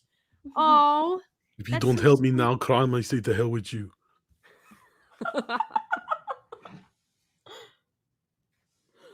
Oh, God, look at Splinter. what is best in life, Tom? To hear the lamentation of the women and all that other stuff. I don't know. Ninja Turtles is a good movie, though. Ninja Turtles is a good movie. I know. Thank God. Like, I'm not gonna. Okay, remember, this movie came out in 1990, and if I remember correctly, Arnold Schwarzenegger actually wanted a part in this film. I don't know what he would Did have he? been, What? but can you imagine if Arnie had been in this movie? Yeah, that's why he's in the Batman movie. Like, Arnie is a huge. I don't know about now. I really don't know about now, but Arnie used to be a huge comic book superhero fan. Like, I don't know about the Arnold thing, but I know about some other connections to the movie. Like Gallagher, the comedian, was almost one of the producers. oh God, that's terrifying. Yeah, actually, one of his producers, actually the producer on the film. So his money actually got the movie started. At one point, though, when they were in control, they wanted to put like John Candy and stuff in the movie and make it a straight up comedy. No. Yeah. Wow. But then the Hong Kong guys got think- yeah. and then they're like, no. I think I'm pretty sure I've heard the John Candy one, and every time Yeah. I hear that, I'm just like, no. Yeah. Like, I I love want John pizza. Candy. I love John Candy, but God, no. I think Mikey was more than enough comedic relief. You know, like, I love that he uses comedy and humor, because like I do that a lot. Like, I really relate with Mikey a lot more now, because especially after like some of the like humor comes from dark places, people. Like, you have to laugh or your soul is gonna die. That's why they say like laughter is the best medicine. It's because if you wallow in misery and self-loathing or pity for your situation, you're just gonna like drag your soul down, and your physical health and your mental health will follow. You need to Absolutely. laugh. I can't tell you. Oh my God. Like, I have a buddy who every freaking time it's unfair, and oh my God, I'm probably gonna get in so much trouble for sharing this story. Understand, he's the one that cracks this joke, okay? So if you guys have ever played the game where it's like Never Have I Ever or Apples to Apples or anything sort of in that kind of same vein. Yeah. It's like the question is always like, name a time when you laughed that was the most inappropriate. And so my buddy, we call him JJ. And his name, by the way, there's no J's in his name. None. Nowhere. Nothing. That's a funny story for another stream, but he will always say, I laughed because you name drop. You name drop. I did name drop, but if you go look for a JJ, I'm sure you're gonna like find millions of them. But every freaking time that question comes up, he's like, probably when the IED took my arm off, and I just giggled because the blood was spurting, and I was like, oh my God, dude, like, who can compete with that? Because it's like, oh, like I laughed at a funeral, or I laughed when they said like, if you have speak now or forever hold your peace, something like that. Nah, he wins every single time, and like we all laugh, and he laughs, because like if you don't, and he brings this up all the time. He's like, if I don't laugh at my situation, I'm gonna cry about it, and there's nothing I can do. It's gone. So yeah, I may as well laugh. And he's like, and I just go back to that instance where I realized my arm was gone, and I just laughed, and I was just Wow. like, so humor is born. No, it's not J.J. Abrams CT 2005. He's still got an arm. He's still got both his arms. Yeah. But yeah, no, it's like humor is born from dark places, and it's a coping mechanism. It helps you get through shit. Excuse my language, but it does. No, and I apologize for swearing earlier too. Oh, you're fine.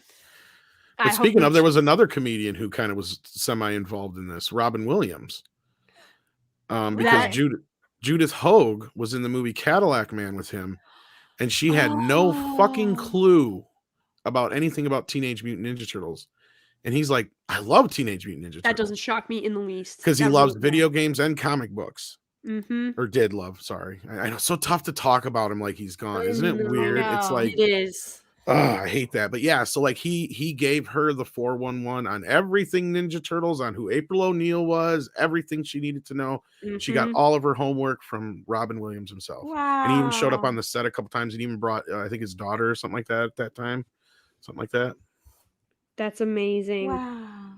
I love to hear that. Like, I really, really do. That warms my soul. Zelda, I want to say, because that's the one he named after Zelda, the game. So I think it was the one. Makes sense. That makes sense. Oh gosh, that's so sweet. Mm-hmm. See, and so like, I think, and I believe he said something to the effect of, the people who smile the biggest often have the most pain going on. And then of course we found out everything that he was dealing with and fighting. And that's what I'm saying. Like, humor is born from these dark places so that you can laugh, so that you can cope, so that you can move on. Because it's literally how you start to defeat the darkness, is with laughter and joy. So this movie, I think, really strikes that balance, that chord so well. And it's not like, because if you think about movies like Black Widow, that film was such a disservice to Natasha in so many ways. And there's so much humor that's not funny. Like, they're like, oh, we're going to make light of this. They go about it in completely the wrong way. It's an awkward tone. Yes. It's an awkward tone because like they're inserting jokes where like, maybe we shouldn't joke here, but like, I love that with this movie, the tone is perfect throughout it. The jokes land, because like after they go to that house, April's old house, and April just lost like her dad's antique shop. Her apartment burned down. The Turtles lost their home, and Splinter. Everybody's going through these hard fired. Times. She just got fired. Everybody's kind of like down, but yet Casey and Donatello kind of start bonding with each other and started calling each other names, so they're all coping differently, and while they're coping, they're using different coping mechanisms, and that's where like the humor comes in. So like it's little simple things like the turtle wax, because he's like, oh my turtle wax, it's a Kodak moment. It's a Kodak moment. Yeah, exactly. It's a Kodak moment. Pizza dude's got 30 seconds. Yeah, I remember when Raph wakes up and Leo is sitting there, and Leo's like, and he's just like the joy that Leo is feeling, and he's like, "You're gonna be okay, Raph. Bring some food. Bring some food." Yeah. All right. It's so it's nothing about it's perfectly paced. It's the tone is consistent. The joke, like you said, the jokes land, everything about there's nothing about this movie that I don't love. I know. I can honestly like. Usually, and it's a legitimately good movie. It's not like, yes, we're all fans of it, but if you haven't seen it and you watch it, you're like, damn, this is a really good movie. There's no, it's like the humor, it lands with everybody. I mean, it's so good. I love so good. Casey and Raph when they first interact, and like, oh man, and Raph is mocking Casey. He's like, tell me you didn't pay money for this. Like, Jose can say, go back. Strike one. Oh, it's just so good. And then they bring up, like, you can tell that Casey, like, he's having fun with the role, but also like, it's like Wayne Gretzky. Like, like they're throwing these jabs and like they're going back and forth. And you can tell that they're both pretty knowledgeable about these different things. And so like the banter between them is engaging but also hilarious and has like that sort of ulterior motive behind it, but then also the two of them can literally like kick ass, so they get into an actual physical altercation that's fun to watch. and is well choreographed and well timed, and it's just I love this movie, and I can't. I get.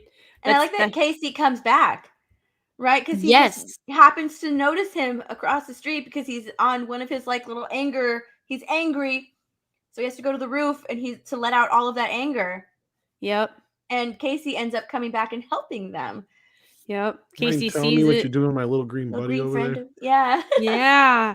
Oh, I'm not. And that's another part. Baby. That's another part. Like, with April, at least, like, you know, she's not getting up and helping fighting everybody.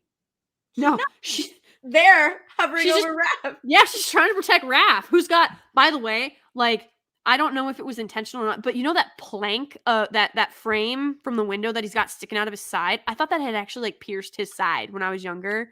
I thought he was dead. Like the first time I ever watched too. I thought he was dead. I was like, oh my God. They killed I Raph. knew they wouldn't kill him, but actually I was worried about Splinter at first. Yes, because they go a good, God, it feels like forever, but it's maybe only like 15, 20 minutes till you see Splinter again. Mm-hmm. But it feels like way too long when you're 10 years old. And you're like, did they just kill Splinter?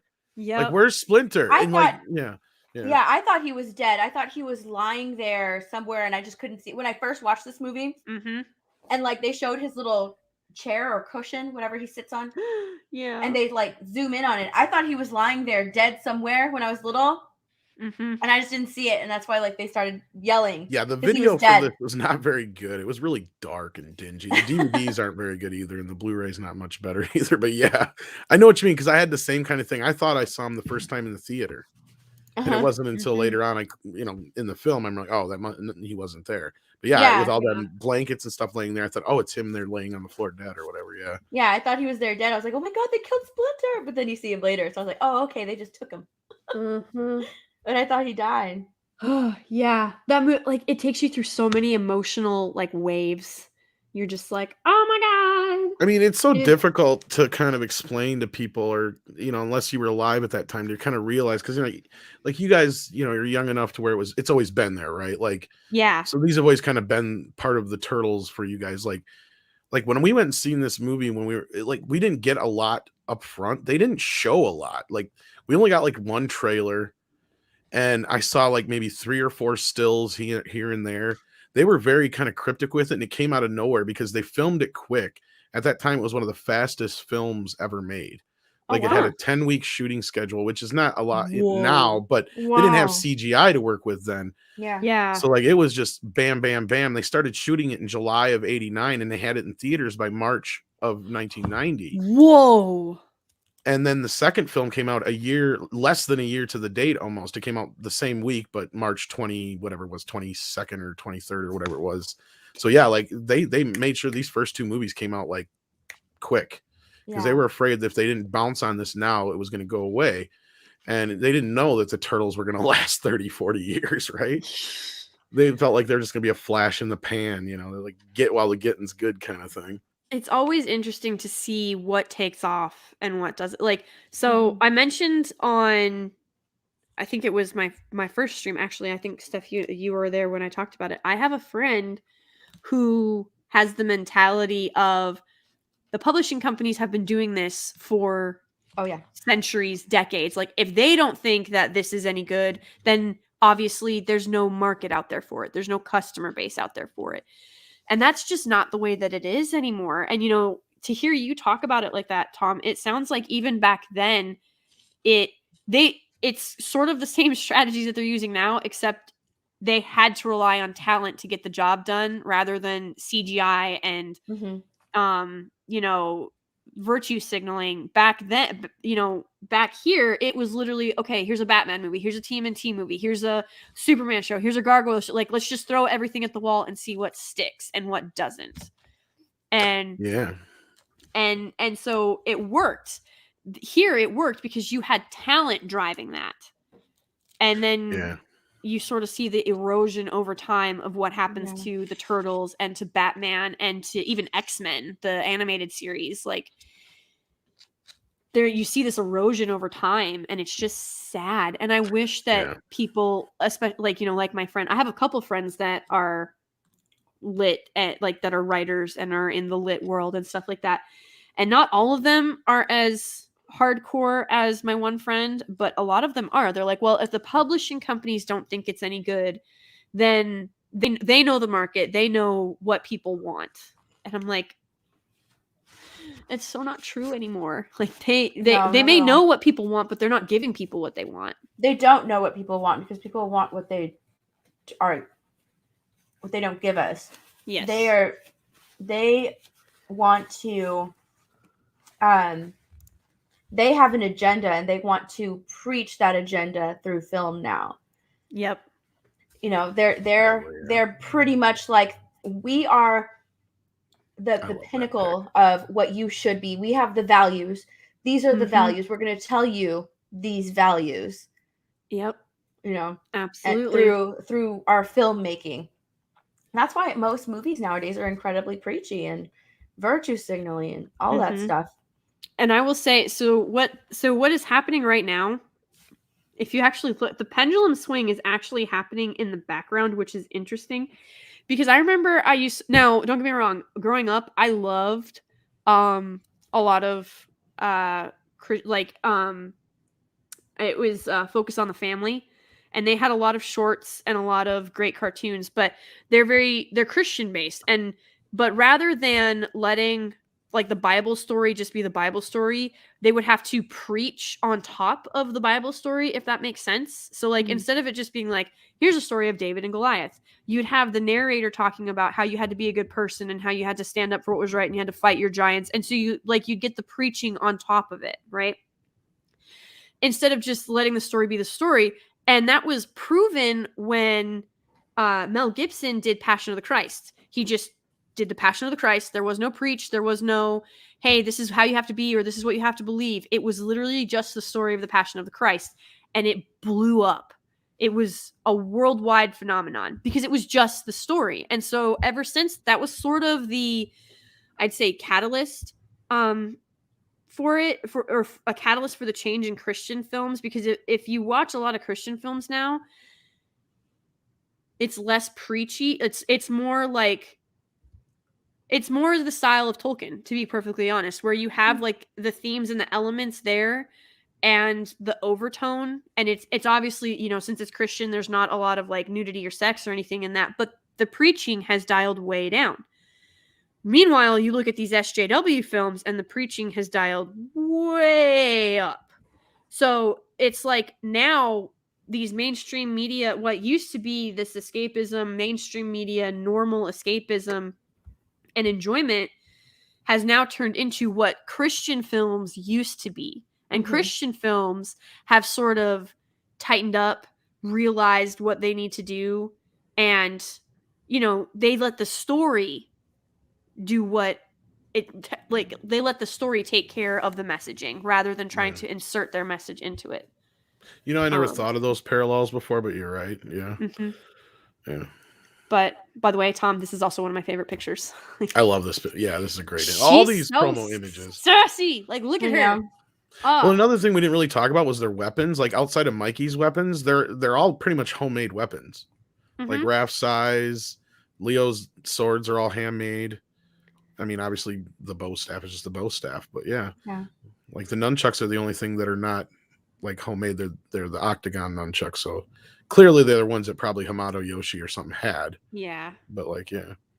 That's what I love that with each outfit, all of their personalities shine through. You know, like you have Mikey, he looks the youngest, but his eyes are so much bigger than the other three. You know? He does have the Bambi eyes. Yeah, he's got the doe eye, the Bambi eyes, and then you've got Donnie, who has the more inquisitive, thoughtful expression. You've got Leo, who's like super confident. You've got Raphael, who has the smallest eyes, and he's always like glaring at everybody. Yeah, he's always got that scowl on, and it's just even when he smiles, he's got the biggest chin too. Yeah, he does. And I love the differentiations between all. I mean, that's the thing is like, you know, growing up with them and, you know, doing all the things, like I had the cards and the comics and the, you know, all the collectible books and stuff. So I can tell the images just by looking at them. I can tell you what movie they're from. no matter what you show me, pretty much out of any of their bodies, just by the color and certain textures and things. Because like you guys even said, you can kind of tell. But yeah, I just love the different personalities, like you said, they just put into the turtles compared to what they were in the cartoons and the comics. But then even in comparison to what we got later on with the hulking Shrek turtles, like it's like they don't have to look exactly like turtles, right? Like the reason the turtles work in this simplistic kind of version is because it's just like Batman, right? Yeah. You see that shadow, you don't need to see the whole thing. You see a shadow of a Ninja Turtle, you know what it is, right? Yep. But you see one of those newer ones, you'd be like, what is that? Is that a Ninja Turtle, or is that Frankenstein's monster? Or is it... The design is just horrible on those. It's really bad. And like it's horrible. And like it's very I like what you said, Tom, about the simplicity, because they put so much stuff on them. It's not just we're the turtles, we have our different headbands and our weapons. No, they had to like tie some shit around their waist, give Raph all of these necklaces, and it's like, really? Do you really think Donnie, that, like, the goggles? That's a new one I really hated. Yeah, the goggles. It's like, really? Aren't they supposed to be ninja? Like, move in quiet? You think all of the necklaces aren't gonna like give their position away? All the, you know what I mean? It's just kind of like, well, I get it. I get what you're going for. Like, they're in New York, they're teenagers, they want to have their different personalities represented by their clothing. It's just so dumb. It's so it made him too far. Yeah, you're right. It went too far with it. And like you said, but this movie was able to do that with just their colored bandanas. Yeah, that's it. That the movie was able to give you, and like we were talking about the different facial, like obviously they're structured a little bit differently and stuff like that. But you've got really besides their belts and their weapons and their bandanas, and of course their guards, like their elbows and knee pads and stuff like that, it's just them. I mean, they're turtles, they have shells, like they literally have a built-in defense, which funnily enough, they never use it. Like they do from time to time. I mean, but not like a full. They don't. Well, they went too far in the newer one by like, oh, we're bulletproof, and it's like, are you fucking kidding me? You ever seen a turtle on the fucking road? They ain't bulletproof. I'll tell you that. They get chomped by alligators. Come on now. Yeah, exactly. Yeah. But it's Michelangelo, right, who goes like into his shirt. Yeah, he does it when he almost gets his head chopped off. But there's another deleted scene that's in the trailer where that's just before they go to save April. The first shot we were supposed to get of the turtles was just their shells popping up in a reservoir. And that's how they come up. They just pop, and it's all and just their shells. Yeah, they did that in the second movie. And they did it at the end of the second movie too. Yeah. But that's one of my favorite scenes in the second movie, is when their shells pop up. I love that scene. Yep, absolutely. I think I love that. And Mikey's the only one that uses his shell like a turtle. Like I always Leo did in part 3, but okay, but in part 1, so Mikey's the only one that does in part 1. And when you think about it, like that really makes them even more, because as a ninja, if you're fighting other ninjas, it's other human ninjas. Like these turtles, like there's no human that can duck their head into their rib cage, at least not do it and survive. You know what I mean? Like this presents it like that opens up a whole new avenue and a whole new challenge. Like, what are you going to do if you try and chop off Michelangelo's arm and he sucks it into his shell? Like, you're going to miss. You're going to fly past him and he's going to shoot his arm back out and grab you or stab you and like fling you across the room. You know what I mean? But God help us if Michael Bay. See, now that's something that special effects could help with now. See, that's what they need to do, is go more practical, but then you can do more things like that, because obviously at that time it was just impractical to do. Like even Splinter was a pain in the ass, because like if you watch the movie now knowing he's a puppet, you'll see that he never moves. He's always stationary. Yeah. He's like, and that's fine because he's an old man. Exactly. Yeah. I know. And he's played as incredibly frail, which is you buy it. But he still kicks butt at the end. There. Yep. And I do not like Splinter in the new Michael Bay films. Oh, God, like that is. I don't like the new Michael Bay films. No, I don't like anything about him. Period. No, he's just. It's just a giant. I get it. It's a giant rat, but it's just like, why are you making it so? because it's Michael Bay and he doesn't do subtlety. That's what I'm saying. Like Transform and I don't mean this in like, I don't mean this as in Transformers doesn't deserve better, but Transformers is definitely something more Michael Bay speed with like vehicles and missiles and explosions. Agreed. Because Michael Bay even, and I can't even believe that these words are coming out of my mouth because it's a freaking Transformers. And if you ever watch like the cartoons and stuff like that, like there's already a crap ton of stuff going on there. So for Michael Bay to be able to take Transformers and just go over the top with it, like that's insane to think. So well, of course and he technically didn't even really direct those movies, but they do have his his kind of styles and shit. Like Thumbprint. That's the way. Yeah, stamp. Yeah. But then you look at, I mean, if you give him a mutated rat, of course he's gonna go, to freaking. He wanted to make them aliens. Remember? Yeah. I'm like, what in the world? See, that's where even the comics lose me a little bit, is when they get into the, like, they go off the rails a little bit. Even the originals. I will take the ooze over the aliens. I like the more grounded, down to earth. Once they start getting the Utroms, which are basically what Krang ends up kind of being an amalgam of, and they start getting into the cosmic shit and other dimensions and stuff in the comics, I kind of tuned out. But like when it's the more grounded initial first run, like that stuff I really really really love. And some of the newer stuff that they've been doing, like the last Ronin and stuff, has been really good. But I mean, it's a franchise that it's that Paramount has no clue what they're doing with, because I wanted to make a documentary about this movie specifically, because I don't know if you had a chance to check out Turtle Power yet, but I have it in my queue. I do. Yeah, they have like, I don't know, maybe 15-20 minutes in there where they're able to talk about the movies in it, and it's a documentary about the whole Turtle franchise, not just one bit. So I talked to some of those guys and some other people about making one about the movie, and everything I kept running into is Paramount won't work with you. They don't work with fans. They won't do anything to help promote anything. They don't understand the Turtles is another thing I kept hearing. And it's evident. They don't know what they're doing with them. They don't understand. Paramount doesn't understand their IPs. I don't know who the heck they have running the show, but especially when you already have to, in less than 6 months, I think it might even have been less than 3 months, if you have to rename your streaming service, you're doing something drastically wrong. Well, now they're combining it with Showtime. Oh, God. Like, everybody, they just need to take a step back with some fresh eyes and I don't know, like hire some talent. Like stop hiring in these agenda-driven woke ideologues and just hiring people who love your stuff and who want to make you money and be successful and tell good stories. That's all. That's it. That's all you got to do. That's all you have to do. Paramount, I remember when I used to see, the lady, because I never knew what her name was. So I was like, oh, look, it's Lady Liberty's sister. You know what I mean?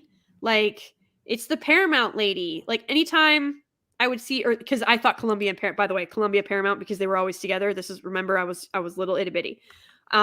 Because anytime you saw Columbia come up, like Paramount almost immediately followed, or it was in front of it. You know what I mean? So anytime I saw The Mountain and the Stars and The Lady with the Torch, I was like, oh, this is going to be a good movie. I do not have that same confidence anymore at all whatsoever. None. After, oh my God. Well, when they bought the Turtles, and I was devastated when Nickelodeon stepped in, aka Paramount. I was like, what are you doing? Like, that's the last people you should sell it to. And of course, they're sitting on what's probably one of their biggest IPs and they don't know what to do with it. Yeah. Like, I've even argued with people that it's probably bigger than Star Trek money-wise. Yeah. If they could treat it correctly, it could definitely be. And they had an okay thing going with the 2012 series, but then they flubbed that just to try and reboot it again right away. Yeah. And I guess this new show has a little bit of a fan base, but what are you doing? You're getting diminishing returns at this point, right? Yep.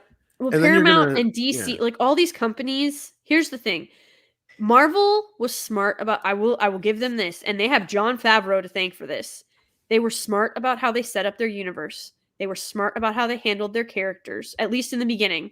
Like, obviously, as we started to get towards the end, but all those other companies saw were the dollar signs. That's all they saw. And so DC tried to rush it. Paramount tried to rush it. Freaking, oh God, I can't think of the other companies. Anyway, like all these other companies with these existing IPs, they tried to like reboot or restart or remake, or, you know, they rushed. Like,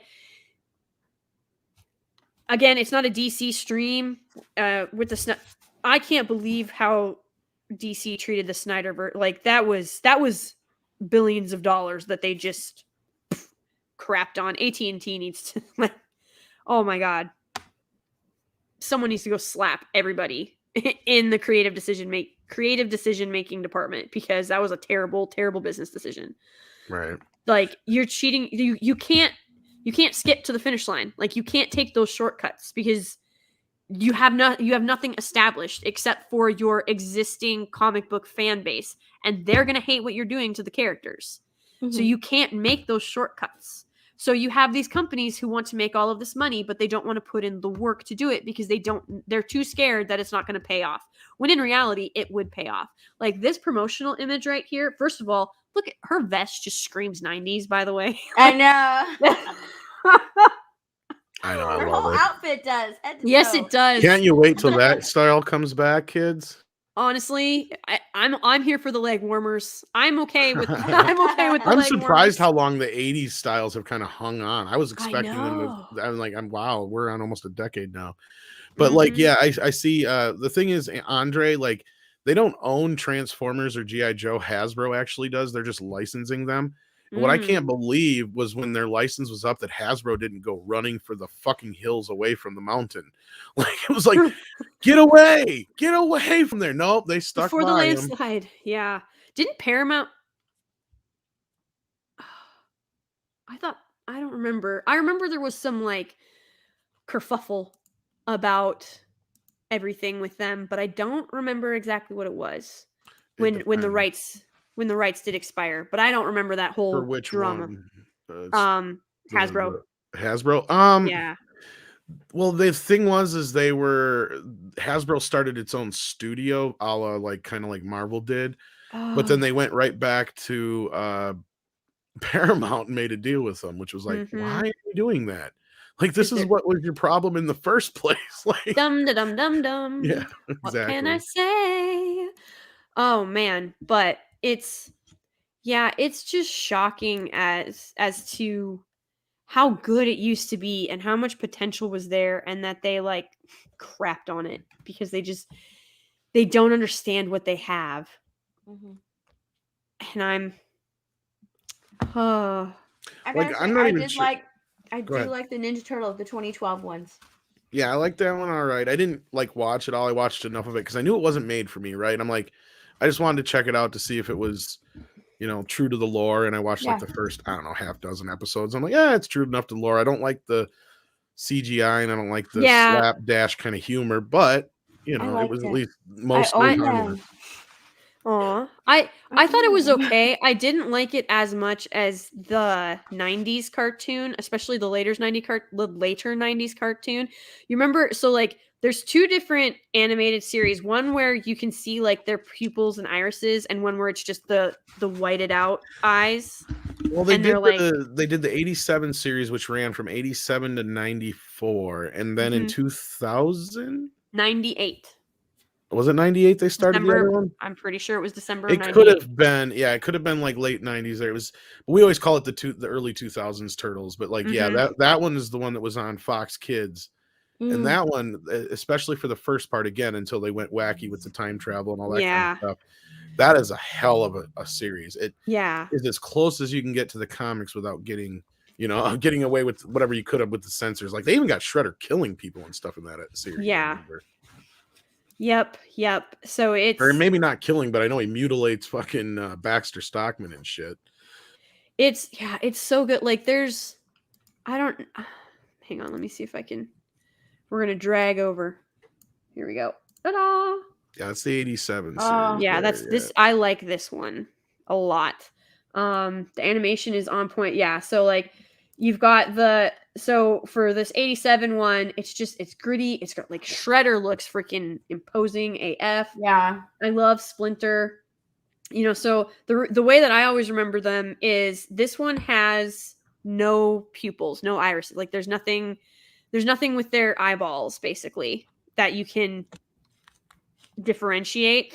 And then you've got the other animated 90s. Is it 2000s? It might be 2000s. Yeah, they're saying 2003 in the chat. Is it 2003? I'm thinking I know what you're. Okay, I think I know what happened. You might be thinking of because what happened was there's kind of like two eras of the. Oh yeah, series. that's the Defiant one. Yeah. They went from after the movie came out, they made the TV series just a little bit darker. They tweaked it a little bit. I think that's when they quit with the pupils and shit. Oh yeah, that one. That's the 2003 one. Yes, that's not the one I'm talking about. Okay, so you're talking about the latter half, the CBS version of the originals. Because what happened was they had the syndicated ones, and then they did the Saturday morning ones, and then the Saturday morning ones is where they went a little bit more darker and hard edged. Yeah. There's kind of a precursor to this, but not quite this far yet. Hang on. Yeah. So the 87. So yeah, that's not the one I'm talking about. So I'm talking about the 87 one. And then there's the other one that I'm talking about. That's this one. Where you can like see their eyeballs. Yeah. See what I mean? Yeah, that's the original run of it. And then roughly 90, 91, somewhere in there. Like I said, right after the movie came out, they changed the opening for the Saturday morning version. And I think they did take away the pupils and they gave them a little bit more harder edge look to them. Yeah. See, I wasn't a huge fan of this animation style. It like this, I always thought was his knee, so I never understood why his knee pads were like down here. And they're like, that's his muscle. I'm like, oh god, I don't like this animation. But like, this is by far my favorite animated TMNT. Like by far my favorite. But yeah, there's so much good here, and it's sad that it was so wasted, and that the studio got so involved. And just derailed everything, and that Steve Barron didn't come back, because quite frankly, even if he wasn't in the editing room, he's the reason that film is what it is. Like, he's the one that was able to bring this all together, and I still maintain that he needs to do a Superman trilogy with Cavill. But yes, that is like, this movie to me is literally like, it is perfection. There is nothing about this movie that I would change. Though I would like to see some of these cut scenes that Tom keeps talking about. A lot of them are on YouTube. They are out there as far as some of the ones I talked about. But yeah, I would love to see the first assembly cut that Barron put together, just to see what was so different. I'm sure it'd be rated R, and I'm okay with that. I mean, I don't know if it'd get a total R rating, but I mean, again, I know the tone was a bit different. I know they had to recut it a little bit. They trimmed up quite a bit. I want to see the deleted Mikey scene. Yeah, that's see, I'm sure that I didn't even know that was him yelling at the top. Yeah, go ahead and crank up your bright, and you can totally tell it's him. And it's him when he's hitting the punching bag too, because you can see his nunchucks flapping behind him, even though they got Raph going. Yeah, I knew it was Mikey hitting the punching bag, and so I was always confused why it was Raph's voice, but I did not know that it was Mikey on the roof. Yeah, so I'm sure that Barron's cut has a lot of the Mikey subplot cut back in. I'm sure whatever Casey stuff is back in there. You know, the Shredder stuff that I talked about earlier is probably cut back in. God, such a good movie. I would love to see those missing scenes. I have no idea how long it was or anything. There is a script out there, but it's like $200 to buy, and it's like worth it. It's like a limited collector's. I'm gonna get it probably eventually, but it's just like oh man, just gotta pony up. I can't. So I guess the best way, because we've been going now, guys, for over 2 hours, so we can, I guess, sort of wrap it up with this question and then maybe do outros. What is your favorite, if you had to pick a scene, like maybe not even necessarily your favorite scene, but if you had to pick a scene that was definitive of this movie for you, which one would it be? Right off the bat, top of my head, that stands out to me is the the campfire scene. Yes. It's the campfire scene. They're all together. They're all skeptical of Leo because, they're like, if you drag this out here for nothing, like, they don't really believe that, they're like, yeah, we believe he's alive. He's like, no, I know he's alive. And, they all four of them, Leo finally, reached that last level of what does Splinter call it? I can't remember. Ninja, the last level of ninja or something that he calls it. And all four of them reach it because, they can hear him, and he comes to them and he tells them, I love you. Like, I love all of you, my sons. And even it's a serious scene, but at the beginning of the scene, they're all skeptical. Donnie had brought marshmallows, so you have like that little laugh, but then it gets serious again because Leo is like, put those away. He has like that mom voice. Yeah. Put those away. And it gets incredibly serious, very somber, and it's like Splinter reinvigorated them. And the scene that afterwards, with the sun behind them, they're ready to go back. Yes. Let's do this. Let's go save him. He's alive. We know it. We're gonna be a family again. Here we go. Like, I love it. I love that scene. My favorite scene's always been really that. I mean, if I can't pick the whole last portion of the fight between the Foot and Shredder, at least I'll pick the last fight with the Foot. Because, like, to me, that scene was like definitively like what I always wanted to see on screen with a Ninja Turtle. Like, them fighting all and down the it looks like New York, even though it's not. And like, it's like, it just, to me, like, that the tone, everything about it was just like, it smells like a TMNT movie to me. Like, that screams movie. Like, it's everything I've always wanted to see. Especially smells that like last TMNT spirit. Exactly. Especially that last shot when they're like, oh, no more. And then oh yeah, yes, yeah, like that whole bit right there. That just, it just, to me, when they're on the rooftop and everything, that just, everything was like, this is the comic come to fucking life. I've not seen this since then, up until maybe Watchmen, where I'm like, okay, you've actually took the comic and made it come to life. Like, it's perfect. Like, there's nothing else you could do here. Like, and again, that's probably why it's going to be so hard to ever get another version of it that's as good as this one. Yeah. Oh, absolutely. If I had to pick a scene that really just hits home for me. Okay, so this scene, my cousins and I, we reenacted this like over and over and over. We would go out and we would like always play ninjas, but like it would always be different. We were fighting the Foot Clan, or we were trying to help April, or we were, like, we were always off on these different adventures, but we always ended by doing this. And my God, this is the scene for me. Like, they've just, Splinter has just been like, I've always liked Cowabunga. You know what I mean? Like, Splinter's the reason that they're doing this Cowabunga. I made that funny. It's so, like, you know what? The joke, it lands. Everything lands. It's so perfect. And it's so, like, this Cowabunga is so filled with hope. Like, they are on a high. They've just defeated Shredder. They've beaten the Foot back. They've got their family back together. April and Casey are together. She's got her job. Casey's got his crap straight. Like, everything is looking, it's aces. Yeah. It's looking up.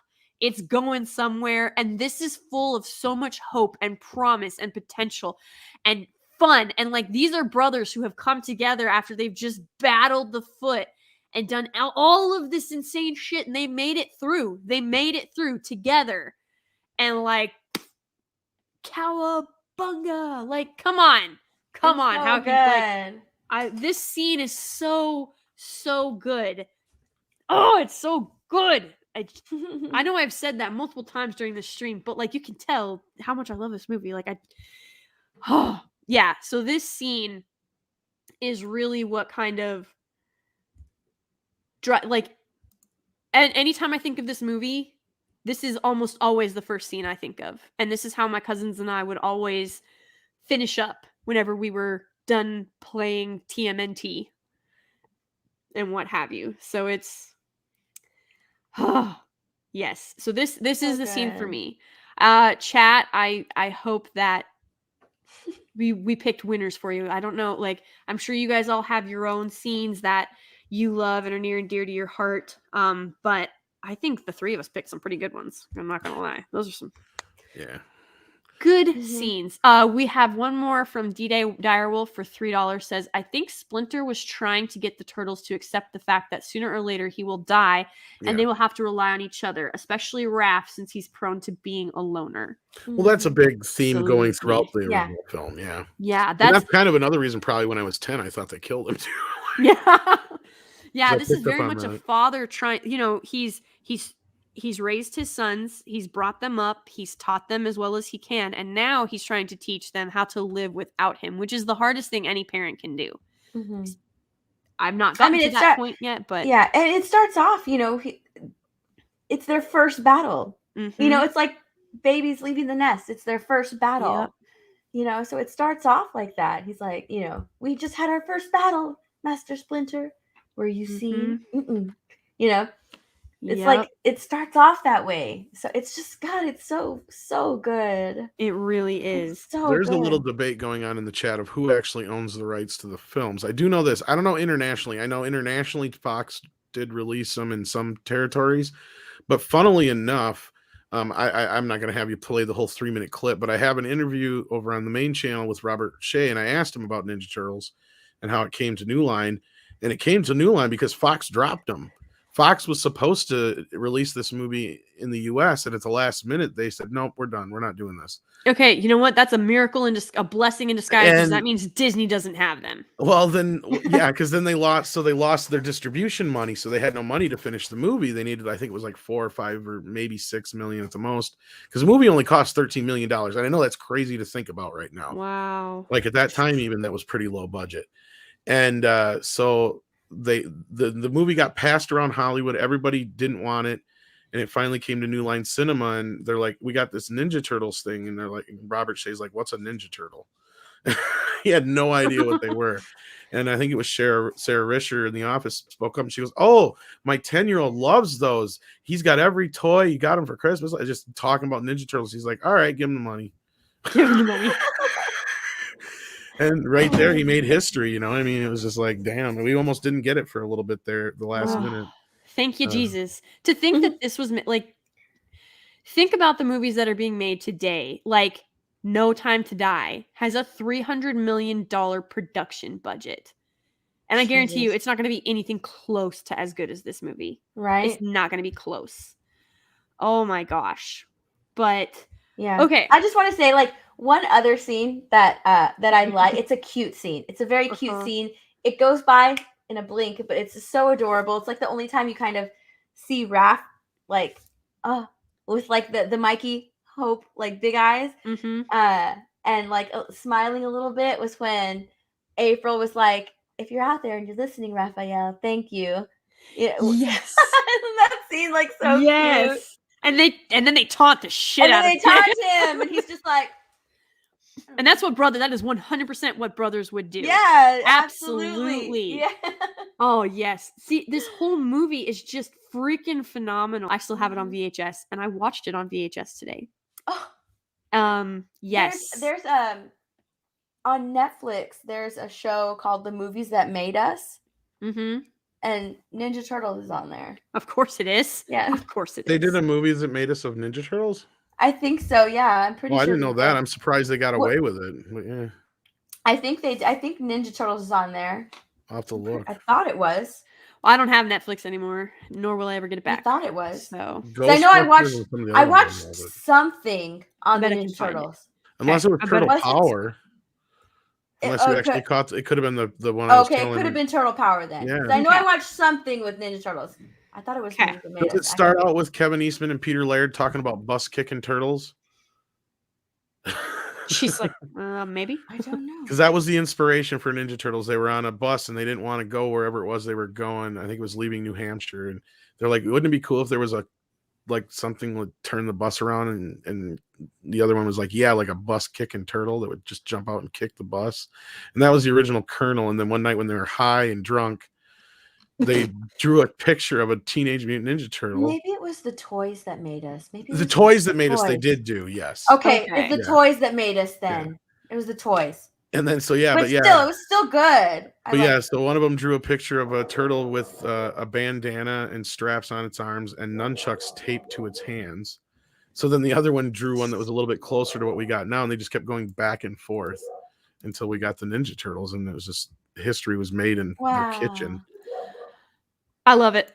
They sold the original comic like records, like they would go around to the comic book shops with a box of them, and they were bigger than regular comic books, so they would bring them in the record boxes and shit, and they would just sell them. They sold out the first 2,000 copies in like no time. And they're like, holy shit, we can make a living doing this. Wow. God so dang. awesome. It's always so good like that. Yes, it is. The whole this film is amazing. The animated series are amazing. The comic books are great. This is a fantastic IP, and I really wish that someone with care and passion and love for the property absolutely would show these woke wankers what it means to give the people what they want and make money doing it and have fun and have escapism again. And on that note, since we've tried to do this like 3 times now, I swear, this is it. Sorry. Okay. No, you're fine, because this is so good and we could probably talk another 6 hours. The thing is, I've got a whole shit ton of more trivia that I never even brought up, but yeah. I mean, I bet you do. That means that we can just have another stream about it, and this time we can do it maybe on one of your channels. Oh, and then there's the Vanilla Ice story from Ninja Turtles 2. Okay, wait. I want to ask a question from a Vanilla Ice scene to the panel. Did you guys memorize the turtle dance? Hells yes, and I actually still do it. I bet people in the chat can still do it too. Yeah. I am just saying. Like, if they were like, oh my God, Steph. Okay, all 3 of us need to go to the next FNT meetup, and we need to go to the DJ and just be like, turtle rap right now. Turtle rap, do it. And then just start like, I bet you at least a third of that room is gonna dance with us for sure. Oh my God. And it might not all be perfect, but by God, it's gonna be glorious. We need to make it happen. But you get enough people drunk together, you never know. This is true. This is true. And that is also true, Night Raven. Vanilla Ice was high on it was the 80s and 90s. It doesn't shock me. That is probably the best story from part 2. If we ever get to a part 2 stream, I'll tell that story. We're gonna have to. This was so much fun. Thank you guys. This was a blast. And I know that Tom has his own stream to get to. So Tom, actually, I'm not gonna. I called it off for tonight. It's no big deal. Yeah, no, there wasn't a lot of news or nothing. It's all right. And here it is already 9:00. No worries. If you're sure. Oh, I mean, you got to talk turtles. So now I just need to talk Dragon Ball so that Yellow Flash comes. Flash, yeah. We'll lure Yellow Flash. So, okay. Well, thank you both so much for coming. Chat. Yeah. You are glorious. Tom, why don't you razzle dazzle us with your outro and nunchuck skills? Oh, you want to see I don't know if I can get my fat ass up to do some nunchucks. It's worth it. Oh man. Well, this is hilarious without I'll get the little ones out because I don't have a lot of room here. Okay. So do a little there you go. Oh, and then I hit the microphone. See, that's what I was afraid of. I was hitting the microphone. I bet you that killed everybody's ears. No, I'm not going to do that. I got a video somewhere. Maybe I'll put it up someday. But you can find me at Midnight's Edge After Dark, and all those fun places, hanging around, doing my thing. Tom's everywhere. Just about. I have backed off a little bit, but, sleep has to happen sometime. Well, thank you for coming, Tom. Thank you for asking me. I appreciate it. Mm-hmm. Steph, hello. Go ahead. You can find me on Instagram, on Twitter, and YouTube, all at the same My Nerdy Home. Oh, and on Twitch. I stream every single day on Twitch. if you want to come by and play Mario Kart with me, you're free to do so. And I also stream on Tuesdays, Wednesdays, Saturdays, and Sundays. So yeah, on my channel, and on I do the full Aussie and talk nerdy. So yeah, it'll be a lot of fun. Thank you. Thank this was you. so much fun. Thank you. Thank you for coming. This was fun for me too. All right, chat, you're all beautiful. Thank you for being here. I greatly appreciate all of you. Everybody that donated, I cannot tell you how much it means to me. I really, really, truly thank you. Thank you. You guys had some great points and some great questions. So George, I really, truly, deeply appreciate all of you. And Steph and Tom, thank you so much for coming. It means the world. This was a lot of fun, and we are definitely going to have to do it again. I am actually streaming this, depending where you're at, this Saturday night, 8:30 p.m. Central, 9:30 p.m. Eastern, and that's like 11 a.m. in Australia. Lethal and I are talking Sailor Moon manga #1. So I'll be on that stream, and I may be streaming with Culture over on Sunday on his channel. I've not confirmed that yet, but that's a possibility. And I have some videos that should be coming out hopefully next week. And yeah, lots of stuff going on. You can find me on Twitter and Instagram. I'm trying to be a bit more active over there as well. So, thank you again, everybody that came. I really, really appreciate it. Steph, Tom, everybody in chat, you're all beautiful. This movie is one of my absolute favorites. And as we can tell, Steph and Tom feel the same way, and a lot of you do too, for good reason. So go watch this movie, and just have an amazingly good time. And you guys all heard it here first. We're gonna call it, these streams from now on are gonna be Nostalgia Nirvana. So I love hopefully we can live up to that hype.